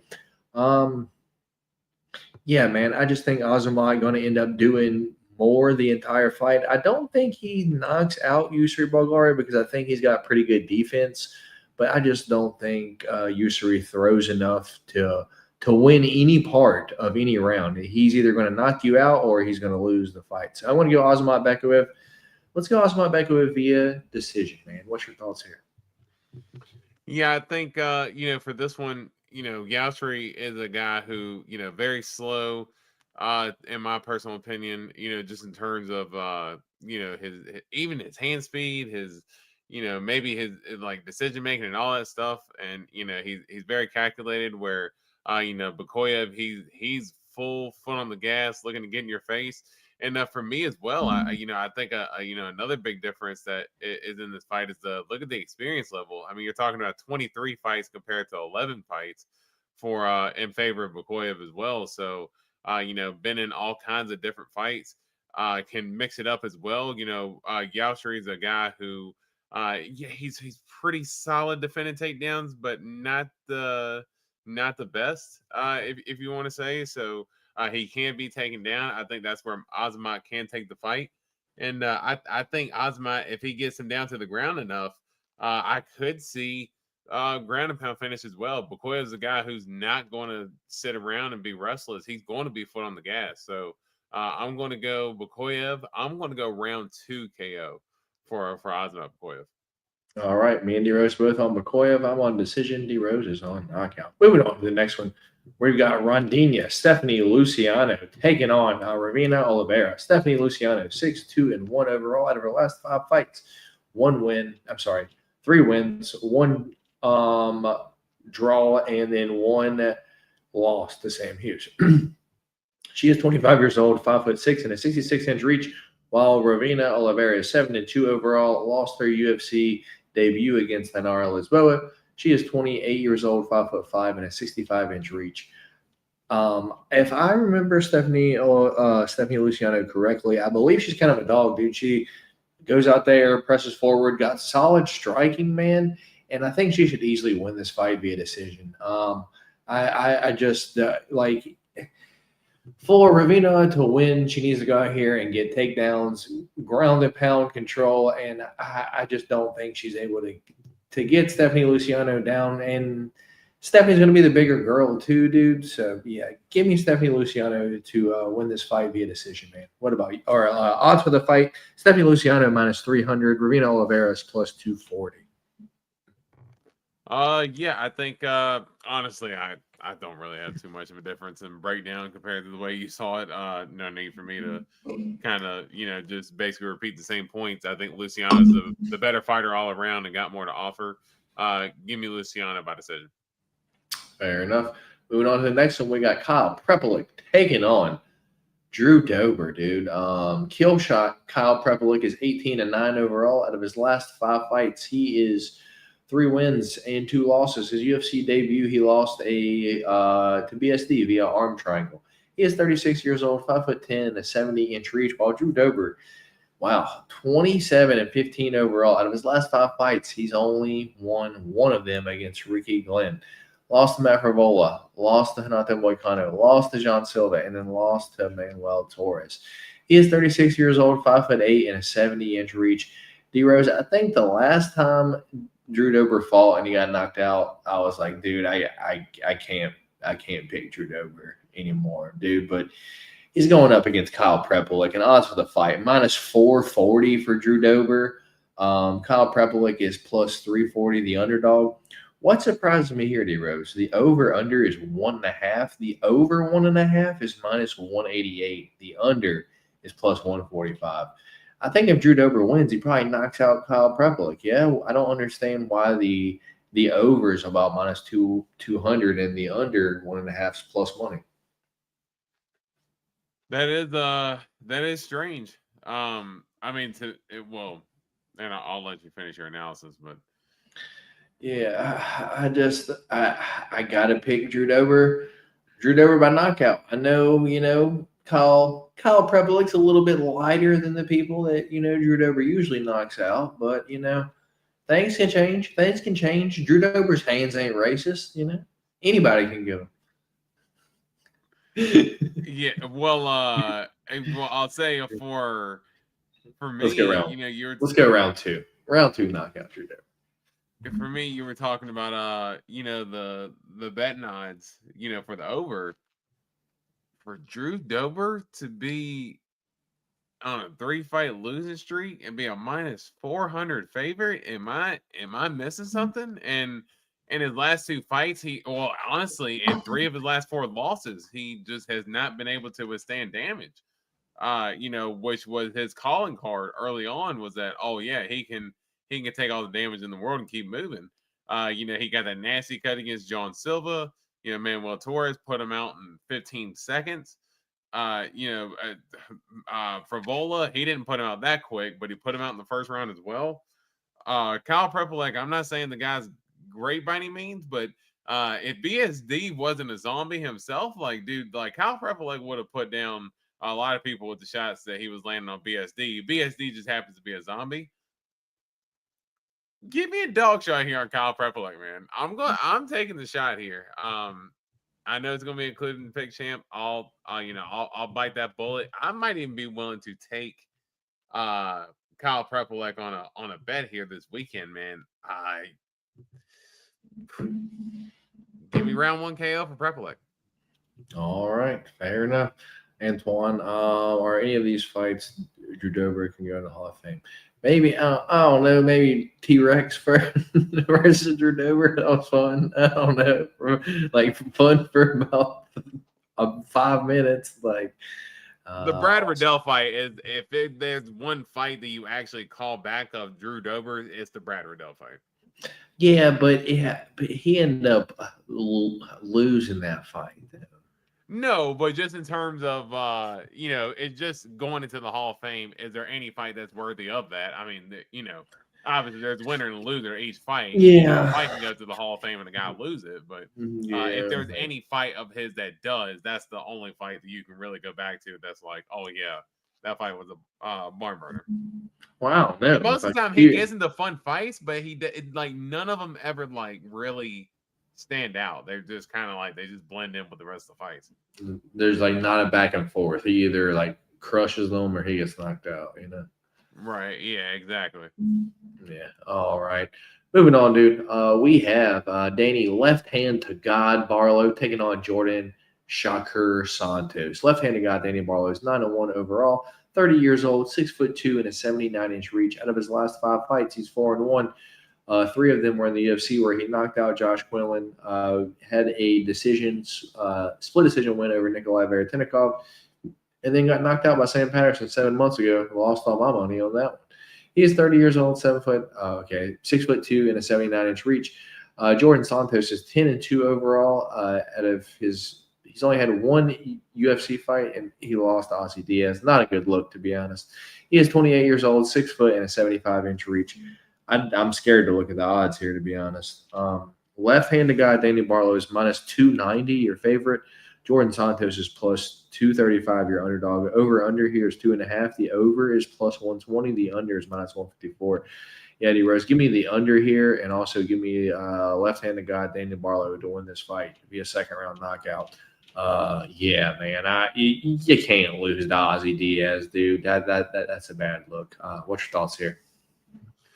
Yeah, you actually took the words right out my mouth. Yeah, losing to Ozzy Diaz and expecting to get any respect from the books is not going to happen. And for me, I think Danny Barlow, maybe he's not, I've picked against him in a couple fights. I've always said I know you picked him against them Josh Quinlan fight for sure. Yeah, and Josh I think Quinlan, you Sam probably Patterson. picked the Sam Patterson one. Yeah, I 100% picked Sam Patterson in that one because I actually bet that one too. But yeah, I think Danny Barlow's this should be his fight to lose here.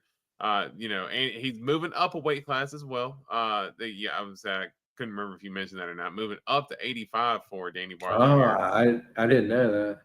Yeah. So he was down at 170, moving up to 85, but I still expect him to have the speed advantage over Jordan Santos, and I'm willing to, or I'm wanting to see if that Danny Barlow power carries up to 185. But I'm going to go round 2 KO here for Danny Barlow. Looks like me and D Rose agreeing on the same thing. Round 2 knockout for left hand to God, Danny Barlow. Moving on, we've got Bruno Bulldog Silva taking on a piece of 9, Young Sung Park.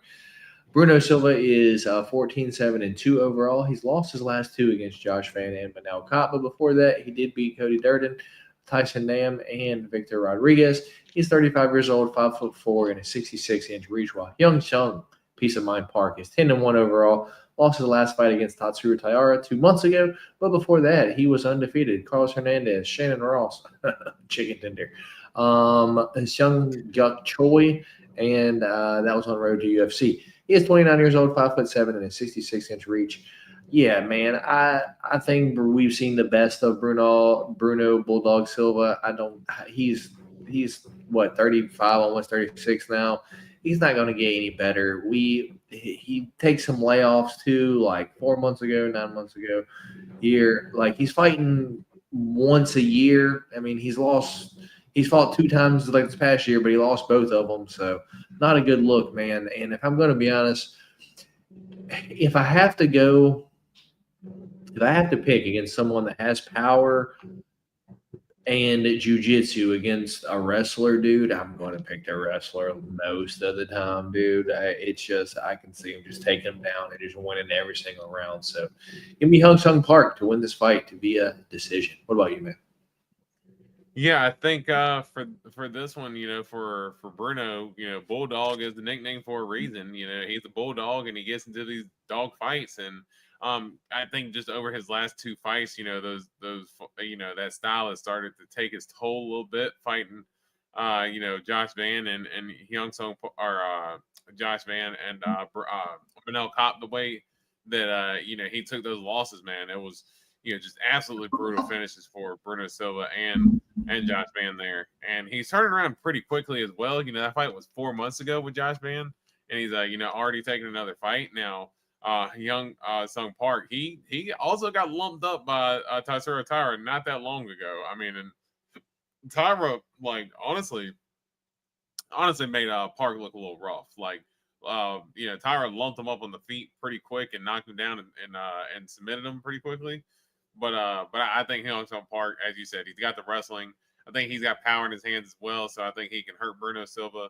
And yeah, I think Bruno Silva does have some skill, man, but you can see his chin starting to go in his last few fights. So, I'm normally a decision bandit, but I'm going another finish here. I think this is going to be a second round knockout for Hyung Sung Park. Fair enough, man. Fair enough. We'll move on to the next one where we got Charles Air Jourdain taking on Dangerous Davey Grant. These are two of your guys, Leroy. You like both these guys. I know it's a tough fight, man.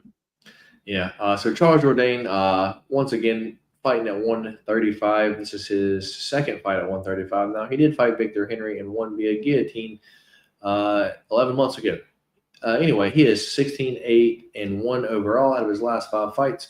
Victor Henry win at 135, but the other ones were up at 145, knocked out by John Silva, and split decision loss to Sean Woodson. He did beat Ricardo Ramos via submission, and then Kron Gracie almost 3 years ago now. Anyway, Charles Jourdain, 29 years old, 5'9", and a 69-inch reach, while Dangerous Davey Grant is 15-7 overall. Of his last 5 fights, 4 wins, 1 loss. His loss was to Daniel Marcos via split decision. Could have won that one, but he has beat Damon Blackshear, Ramon Tavares, Rafael Octagon. Dude, I think Charles Jourdain is going to be like the guy that looks like he has more muscle on him. And Charles Jourdain's not a big guy, but at 135, I just think it's a good option. Yeah, he won via submission in his last fight. I know Davey Grant's tough. He is dangerous. That left hook can get you at any moment. But I think Charles Jourdain has the tools here to just do whatever it takes to beat Davey Grant. And we're going to go Charles Jourdain via decision. What's your thoughts here, man? Yeah, I think this fight could potentially end up being the fight of the night, in my opinion, on this card. Like, I think both these guys can, they have that mentality to where, they're willing to bite down in their mouthpiece and go for it. Davey Grant, he that dude can take the fight anywhere, whether he's off his back. Hes got that crazy triangle submission against Rafael Sunset off his back when he's losing the fight, and he gets that submission in the 3rd round. He's got a nasty left hook knockout against Jonathan Martinez. Like, he's beaten a lot of good guys in a lot of different ways. And, a lot of people thought he beat Adrian Yanez as well in that, what was the back and forth war that they had. So Davey Grant is tough as can be. I think, but I do think that Charles Jourdain is going to have a little bit of the speed advantage. And I think if he's willing to take it down to the ground and wrestle, Charles Jourdain has shown that he can wrestle in the past. Even up at 145 against certain opponents. The John Silva fight didn't play out as well for him, and I think that was what made him realize maybe he wasn't fit for 145. But outside of that fight, he's proven some pretty good wrestling chops as well to keep himself safe, and I think he'll have the speed advantage as well. But I think this will be a fun fight nonetheless. Give me Charles Jourdain by decision. Fair enough. Him and his brother. Yes, Antoine, his brother, I personally think he might be better than Charles. That's just my thought. I mean, of course, let's see him fight a higher competition, but his brother definitely looked cleaner. Yeah, his combination definitely looked cleaner the other day when he fought. All right. Moving on to the next one, where you got the monster, Kyle Nelson, taking on Steamroller, Matt Frivola. Kyle Nelson, 16-6-1 overall. Lost his last fight against Steve Garcia, but hey, who don't? He did beat Bill Algeo, Fernando Padilla, and Blake Builder. The decision, what was it? A draw against Duho Choi? That was weird. Anyway, 34 years old, 5'11", and a 71-inch reach. While Steamroller Matt Frivola is 11-5 overall out of his last 5 fights, 3 wins, 2 losses. Lost to Forrest Ziam. Turn around now. Thanks, Ray Longo. Thanks, Ray Longo. He did get head kicked by BSD. He did beat Drew Dober. He knocked out Adamana Azatar and knocked out Genaro Valdez. He's 35 years old, 5'9", and a 71-inch reach. Yeah, man, this is one where I just don't think I've ever picked Kyle Nelson, and I will not pick Kyle Nelson.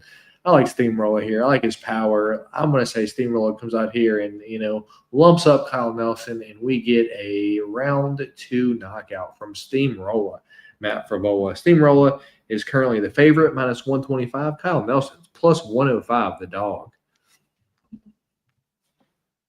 Yeah. What I'm curious to see is for for Kyle Nelson, he is moving up to 155 from 145 as well. So, a couple weight changes on this card, and Kyle Nelson is one of them. So, has he taken the time to fill up to 155 now? I know he's noted as the bigger guy, being a 5'11 versus Frevola being 5'9, but I'm curious to see if Frevola is to use any of the wrestling. Is that something that Kyle Nelson is going to be prepared for? And for Matt Frevola, coming in off of his last couple of losses being KOs, I think he's going to look to maybe try to get the fight into an advantageous position so he can try to get the win here. He knows 3-fight losing streak for a guy like Frevola, that could be bad news for him. And coming from a smart camp like Red Longo and those guys, I mean, I know obviously, the Fairziam turnaround wasn't, too noteworthy for him, but outside of that, Red Longo is a great coach and, coached a lot of guys at championships. So I think having a good team around him and having the talent to be able to wrestle the way he can, give me Frevola by decision. Fair enough. I don't think they cut Frevola if he loses here. Maybe one more I could see him, but not this. Yeah, but that 3-fight losing streak, man, you just never know. Especially older fighter, they're looking to try to get some younger talent in and stuff like that. And 155 is the most loaded division in the sport, so you just never know. Yeah, man. We got Cody Gibson taking on Arichi Lang. Cody, the Renegade Gibson, is 21-11 overall out of his last 5 fights. 2 wins, 3 losses. Lost to Naman Blackshear, win to Chad Henheliger, win against Brian Kelleher, lost to Miles Johns, and lost to Brad Katona. He is 38 years old, 5'10", and a 71-inch reach, while Arichi Lang, the Mongolian murderer, if you will, 25-12 overall. Lost to Raul Rosas Jr., the nut shot from Daniel Marcos, win against Johnny Munoz Jr., lost to Eamon Zahabi, and a win against Jay Perrin. He is 32 years old, 5'7", and a 69-inch reach. D-Rose, is it bad that I don't have an opinion here? I guess if I had to pick, I'm for sure going with the over total, but I guess give me Arichi Lang via decision. But, dude, this is one that I have no interest in or care in who wins this fight. This is just one of those filler matchups that they kind of threw on here. This has no meaning for any part of the division. What's your thoughts here? Yeah, I guess they just needed the fight to just go somewhere, so they was like, I guess let's put it on the Vancouver card. Why not? So yeah, I think that's why they did that, because I'm with you. Other than that, there's no real tie to put this fight on this card. Now Cody Gibson is going to have, in my opinion, what would be the wrestling advantage.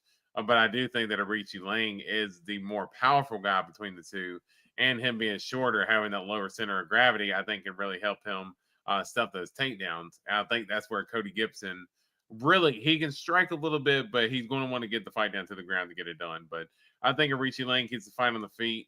Arichi Lang's got some nasty body kicks. He's got some pretty good boxing himself as well. Give me Arichi Lang here. Cody Gibson's super tough, so I don't see a finish happening here. But give me Arichi Lang by decision. Fair enough. Anton wants to know, are you going to rep an NBA team, D-Rose? He says he can see you being a Bucks fan. Wait, do I? I'm a Mavericks fan. Yeah, no, I'm definitely a Mavericks fan. I thought I might have said that before on here, but yeah, definitely a Mavericks fan. All right. So, D-Rose, getting to the last 4 fights, and we got some good ones. We got Manon Fury taking on Jasmine DeVicious. The Beast, Manon Fury, is 12-2 overall. Lost her last fight against Valentina, but, she deserved the fight. She has a win over Erin Blanchfield, win over Rose Namajunas, win over Kaylin Chikagian, and win over Jennifer Maya. 35 years old, 5'7", and a 66-inch reach, while Jasmine DeVicious is 14-3 overall. And of her last 5 fights, win over Jessica Andrade, submitted Jessica Andrade, win over Mara Bueno Silva, win over Ariane Lipsky, win over Fatima Klein, and win over Priscilla Cachoeira. She is 36 years old, 5'7", and a 68-inch reach. I would have not guessed that Jazz was the older girl here, if I'm going to be honest. But the ladies are about the same size. D-Rose, before I make my pick, can you tell who I'm going to pick? So since you're prompting me in the way you are, No, I had to this say is Jazz. no. Or you're just asking me, Like, do I know? yeah, You're just asking me, do I yeah. know? I mean, I got a feeling. Dude, going back watching the Tracy Cortez versus Jazz DeVicious fight, it's like if you can't put some hands on Tracy Cortez and win some moments there, you have zero chance at beating Manon Fury, dude. Me and you both like some Jasmine Jazz DeVicious, but I just think she's got no chance here, dude. I think like this is going to look like the Natalia Silva fight, where you just saw Jasmine Jazz DeVicious. Dude, she may have fought better if she had a blindfold on, because she could not catch Natalia Silva. It was like she was invisible. It made no sense to her. But yeah, I just kind of think the same thing happens here. I think we're going to get a lot of boos in the crowd because we're going to have Jazz DeVicious trying to chase down Manon Fury. But I think Manon Fury just easily wins this via decision. What about you, man? Yeah, we we know how these two match up. We know how, however each fighter wants to try to get the job done. Jazz wants to get it down to the ground. Manning wants to keep it on the feet, keep it a distance, and probably use footwork the whole 3 rounds. I can't back off my girl Jazz, though. You gotta give me Jazz, man. Especially the way that Valentina was able to wrestle Manning the way she was. I thought Manning, was going to be able to stuff the takedowns. And obviously Valentina, her timing is a little bit different, and obviously she has the striking to set up the grappling. For me, Jazz DeVicious, her striking really showed me how much it came along in the honestly, a little bit in the Andrade fight. She actually started the fight on the feet, which I think me and you both had Jazz by submission. And I was like, dude, why are you trying to strike with her? Just take her down. And as soon as she wanted to take her down, she did. But she actually stood in there and was throwing some strikes and was landing on Andrade. So I think Jazz DeVicious has made leaps and bounds on her striking since that Natalia Silva fight. And I just think, honestly, Natalia Silva is just a bad matchup for anybody at 125. It is what it is with Natalia Silva. I don't think Jazz would beat her, 10 times. She might be lucky to beat her once. That's just a bad matchup. But I think Jazz can get it done here. Give me Jazz by decision. Fair enough. Featured fight of the night, we got Marlon Chito Vera taking on Amin Zahabi. Chito Vera is 23-10 overall out of his last 5 fights, 3 losses and 2 wins. Win over Dominic Cruz, lost to Corey Sandhagen, win over Pedro Munoz, lost to Sean O'Malley, and lost to Davidson Figueroa. He is 32 years old, 5'8", and a 70.5-inch reach. On the other hand, Amin Zahabi is 13-2 overall, is 5-0 out of his last 5 fights, win over Jose Aldo, win over Pedro Munoz, win over Javid Basharat, win over Arichi Lang, and win over Ricky Tercios. He is 37 years old, 5'8", and a 68.5-inch reach. And D-Rose, if I have to be honest, I used to think Amin Zahabi was ass. He wasn't good. Inactive, didn't do anything. But I would say, since the Arichi Lang fight, he's fought 4 times in the past 2 years and looked good every time doing so. Showed power every single time, too. Dude, I've been going back and forth with this fight. Cheeto's gotten hurt out of his last couple of fights, too, which not the best look. Is Cheeto's chin kind of starting to go? Like, fucking Davidson dropped him, man. And, Amin Zahabi he's got power, dude. My thing is, to be fair, Davidson Figueroa also dropped Peter Yan. So, like, yeah. And then, Figgy's a little bit different. And then in the Jose Aldo fight, Amin Zahabi clearly won the first 2 rounds, and then he's getting kind of wobbled around there in the 3rd round. So, dude, this is a tough fight for me. If I have to bet here, I'm going on the over. But, dude, give me Yeah, we're in Canada. Give me Amin Zahabi via decision, man. What's your thoughts here?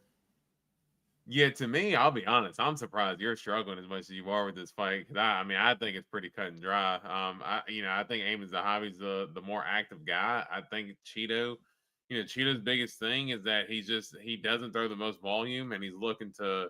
One thing, I'll give him credit for. The shots that he throws, he's looking to hurt you with them. But just in terms of him just What up, throwing a bunch of Austin? volume, that's not him, man. And I think. I think he's going to need to do a lot more if he wants to get it done. Talking about Cheeto, but I just think Eamon Zahabi, he typically comes in with a good game plan with Faraz Zahabi as his brother and his coach. They usually have a good game plan, and against a guy who's not really going to do much in Cheeto, I think that's going to be what they can do is just set up a good game plan around just being a little bit more active. So give me Eamon Zahabi by decision. Fair enough, dude. I'm glad you're more confident on it than I am. Co-main event, we got Kevin, the Trailblazer Holland, taking on proper Mike Malott. Kevin Holland is 28-14 overall out of his last 5 fights. 3 losses, 2 wins. Lost to D-Rod. Man, that fight, dude. 2 months ago. Dropped and wobbled everywhere. Not the best look. 4 months ago, submitted Vicente Luque.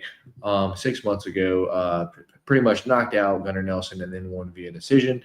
He did lose the RDR and then Roman Dolidze when he had a rib injury. He is 32 years old, 6'3", and an 81-inch reach, while proper Mike Malott is 12-2 overall out of his last 5 fights. He has 4 wins and 1 loss. Win over Charlie Radke, win over Trevin Giles, lost to Neil Magny, win over Adam Fugit, and win over Johan Lanus. He is 33 years old, 6'1", and a 73-inch reach. I'm curious at the odds here, to be honest. Kevin Holland is -102, and Mike Malott is -118. Over under here is 2.5. The over is +135. The under is -175. D-Rose, I'm picking Kevin Holland, though, right? Yeah, I figured so. How do you think he gets it done? You think he subs him? Dark show. Nah, dog. I think it's about to be some boring shit. It's going to look like the JDM versus Kevin Holland fight. But Mike Malott don't got the fucking gas tank, though. So I think Kevin Holland's going to win more of the second and third round, and we get a Kevin Holland via decision, man. Good price on Kevin Holland, especially after being like -400 against D-Rod. Only -102 against Mike Malott. Dude, he was -500 against D-Rod. It's crazy, man. I'll take Kevin Holland via decision, but it's kind of on a fade on the proper Mike Malott side. Like last time he fought someone that was in the top 15 was this Neil Magny, and we saw what happened. He fucking gassed and got fucking TKO'd. So we'll see what happens here. I'm on Kevin Holland via decision. How about you, man? But it's Neil Magny. He just Magny just magnied Jake Matthews. He has also magnied Daniel Rodriguez. So it is Neil Magny. Let's give him credit.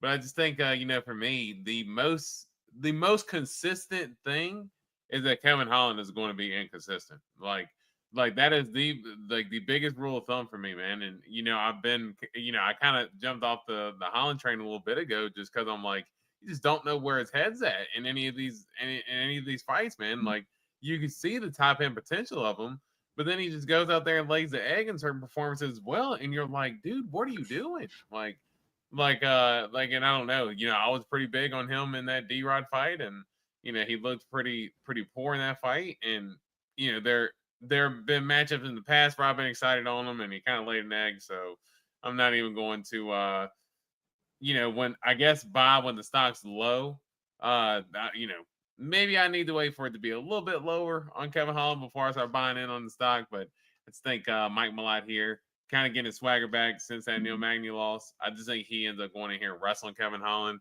But I think Kevin Holland's too tough to get finished. Give me decision. I think it'll also be a boring fight, but a boring decision for Mike Malott. Fair enough, dude. Moving on to the main event, we've got RDR taking on all in Brendan Allen. RDR is 21-2 overall of his last 5 fights, undefeated in the UFC though. Submitted GM3, submitted Kevin Holland, knocked out Bo Nickel, and then split decision win over Robert Whitaker. He's 35 years old.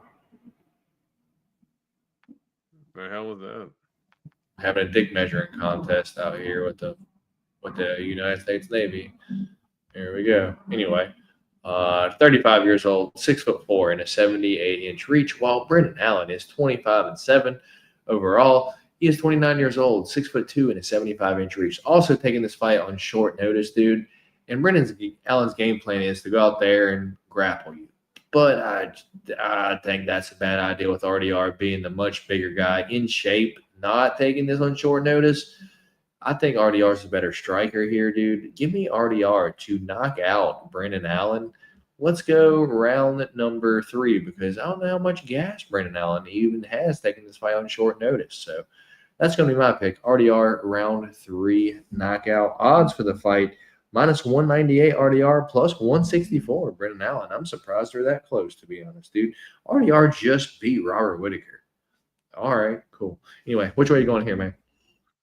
Yeah, well, I think there's still just a lot of uncertainty with RDR just because it's like you see moments of vulnerability where, Robert Whitaker almost finished him and GM3 was hurting him on the feet a couple times. So, and believe me, this is the guy who's picked RDR throughout his whole UFC tenure outside of the Robert Whitaker fight. So, I am somebody who is a believer in RDR at the end of the day. And, I think somebody for Brendan Allen, I do think Brendan Allen, you said RDR is a better striker. I think RDR has the most dangerous weapon with that knee. I actually think Brendan Allen is the much better boxer. Like when it comes to if they were just in a boxing match, Brendan Allen is the much better boxer. But I think that one knee that the Raider has is the most dangerous weapon on the feet that either of them have. But for me, I think Brendan Allen loves to show you how bad his IQ gets when he gets tired. Like that is his favorite thing to do is to dude, there were moments in that Fluffy fight where he's stuffing Fluffy's takedowns and getting Fluffy's back to the fence. And then he's shooting for takedowns on Fluffy. It's like, dude, that's where Fluffy wants to fight. And I did not bet Brendan Allen. I bet Fluffy in that fight. But, I'm sitting here watching Brendan Allen. What are you doing? If I had bet Brendan Allen in that Fluffy fight, I would have gone crazy. Because to me, it felt like there were moments that Brendan Allen could have taken advantage of and had better moments. But he just he's already beat Fluffy, right? So he lost. No, he lost to Fluffy the first time. Oh, okay. Yeah, so he lost to Fluffy both times. So I mean, obviously Fluffy is a tough fight. But what I'm saying is Brendan Allen has always shown talent, but it just makes boneheaded decisions in fights to where he can never take himself to the next level. And I think that's what's ultimately going to get him caught up in this fight as well. So I think RDR. I think maybe a late finish. Or I think it could just end up being a little bit of Brendan Allen tries to box him. RDR gets in the clinch. They start, Brendan Allen shoots for a takedown. They get in these wild scrambles. I think it ends up being a fun fight, but I do think RDR gets the job done. I'm going to bet 4-5 or decision. I think I'm going to bet that a little bit, but I'm going to go RDR by decision. But, man, you can get RDR right now around 4 or 5 or decision at +220. Man, I really, really like that line. So I think I'm going to play that this week. Fair enough, man. Fair enough. So that is all the picks for every fight on the card. We have 4 different picks, D-Rose. And out of the 4 fights, we got Tainara Lisboa versus Melissa Croden, Drew Dober versus Kyle Prepelic, Manon Fiora versus Jasmine Jasdavicius, and Kevin Holland versus Mike Malott. Can you guess which one of those I'm going to toss out? Probably Prepelic and Drew Dober, right? I bet you wish, but I'm going to toss out Tainara Lisboa versus Melissa Croden. 1, because that's the only dog that I have, and 2, because I don't even know who Melissa Croden is. So I've got to look her up. So I'm not going to put that one in the pick champ. So for the pick champ this week, D Rose will have Kyle Prepelic, Jasmine Jasdavicius, and Mike Malott. You feeling a clean sweep coming, or nah, dog? We clean. We clean over here, baby. We're looking to put on the clean sweep. That fucking like that belt's gonna be all cold, sitting in the corner again with fucking no dust on it to keep it warm. No dust, baby. We all clean. We all clean. Just like this clean sweep we're about to get back. You feel me? What are you looking for the rest of the year? Dude, I think I'm looking forward to next year the most. Give me Ilya versus Justin. That's what I'm looking forward to. So yeah, we're gonna throw out Penara Lisboa versus Melissa Croden. So that means for the pick champ this week, it'll be Drew Dover versus Kyle Pepperlick, Manon Fury versus Jasmine Jasdavicius, and Kevin Holland versus Mike Malott. And I have Drew Dover, Manon Fury, and Kevin Holland. D Rose has Kyle Pepperlick, Jasmine Jasdavicius, and proper Mike Malott. So you got Kyle Pepperlick and proper Mike Malott. I don't know why that kind of sounds the same to me, but anyway. Only one more thing to get to. Show was over, but it's time for D Rose's Dog of the Week. It's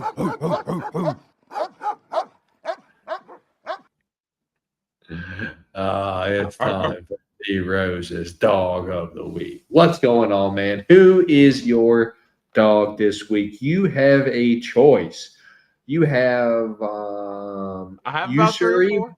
Yusri Bulgari, Ravina Oliveira, Kyle Pepperlick, Jordan Santos, Bruno Bulldog, Davy Grant, Kyle Nelson, Arichi Lang, Jasdavicius, Cheeto, or Brandon Allen. I'm guessing it's going to be. Hold on. Before I say anything, I mean, before you guess, I'm going to guess you're going to go Jazz. That's just my guess. Jazz is my guess. You want to go 0-1 this week? So that one is up for consideration. Okay. There are a couple of them on here that, While you're talking to the peeps, I'm going to piss. I'm about to piss my pants. Yeah, there's been a couple that, as Matt mentioned, that we have been looking through. I will tell you, I'm actually looking at Melissa Croden. Do I want to go Melissa Croden? Do I? But in the end of the day, even though it's a slight dog, we still got to take the money. Plus 100. Arichi Lang against Cody Gibson. Arichi Lang is a younger fighter. Is he going to be the smaller fighter? Yes, he is, but Cody Gibson does tend to gas himself out as the fight goes if he struggles to get the takedown. I think that's where Arichi Lang can take advantage in this fight if he can weather the storm of the takedowns early and able to kind of put it on Cody Gibson late. So your D Rose dog of the week, give me Arichi Lang, baby. I think I like it. And we're going to look to bring home back-to-back winners for you guys and keep this momentum rolling. Snubbing the naysayers like your boy Dave over there. We back. I heard I think Melissa Croden. I'm like, is he picking her as the favorite as his dog of the week? I was like, what the hell? That ain't going to be a dog fight. There's no way he's picking her. No. That is not going to be a dog fight, but that is a dog I was highly considering. I'll tell you that. She's the favorite. She's fucking minus 120. She's minus 120? Yeah, Melissa Croden's the favorite. That's why I was like, well, for it to be the dog of the week, it's got to be a dog fight. And I've never seen Tainara Lisboa in a dog. Yeah, well, maybe is Tapology not all the way up to date? Maybe I'm not looking at. That doesn't update. Like it'll just have the main okay. Well, that's what it was. Out, and then that's what. Yeah. Okay. Yeah, that's what it is. Because I'm looking at Tapology has her at plus 135. Because I was actually, believe me, I was actually looking at that, but yeah, I see it on FanDuel now. It is updated, and she is minus 130 now. So hey, they know something that I don't know as well, or they know something that we don't know as well. Yeah, thankfully it ain't for the pick champ because I don't know shit about Melissa Croden. So look at they've 1 and 2. 1 and 2. Fair enough. Rough. All right, y'all. So that's gonna be it for the show. D Rose has pick champ for the last week of me being in Virginia. Unfortunately, D Rose can have the pick champ in VA, but I just want you to know when it comes to Texas with me, I'm gonna get a real gold one. And I'm like, you ain't getting this one. This one's staying here forever. Bitch, I'm from Texas. Yeah. All right. Is that mayor gone? It's got to be hibernating by now, right? I was say we ain't seen him in a little bit, so hopefully he is, but still don't leave my trash out. Yeah. I wish I had a pet D Rose, but I do not have a pet D Rose. Hey, a lot of people want to bet D Rose, but hey, he's one of one for a reason, baby. Y'all stay melanated. What animals? I have two pussies, Antoine. All right. This is about to go off the rails. All right, y'all. Me and D Rose are going to get out of here. Be up in the morning because I have to get out of this fucking hotel. So yeah, I gotta get to bed. I know D-Rose got to work tomorrow too. So with that being said, we appreciate y'all for stopping by here, hanging out with us over here on the Golden Octagon MMA Podcast tonight. My name is Matt. D-Rose on that side of your screen. If y'all haven't already, hit that thumbs up button. I gotta smash this bitch. Yo, this shit's crazy. I gotta take his ass out. He's working his way over here. He going out. Bro, this shit is crazy. I gotta show you this. Look at that damn thing. Damn, it's got some legs on it. Yeah. Look at that big ugly bastard. You going down, bitch. How are you gonna hit it in the corner? You're gonna miss it. Nah, we gonna get this shit. Oh my goodness. I ain't playing with his ass. What a way to end the podcast. Yeah. He's like, I told your ass to go to bed. I told your ass to go to bed. Now take your friends, ho. All right. That's gonna be it for us. My name is Matt. D-Rose on that side of the screen. Remember, at the end of the day, it's a fist fight. Anything can happen.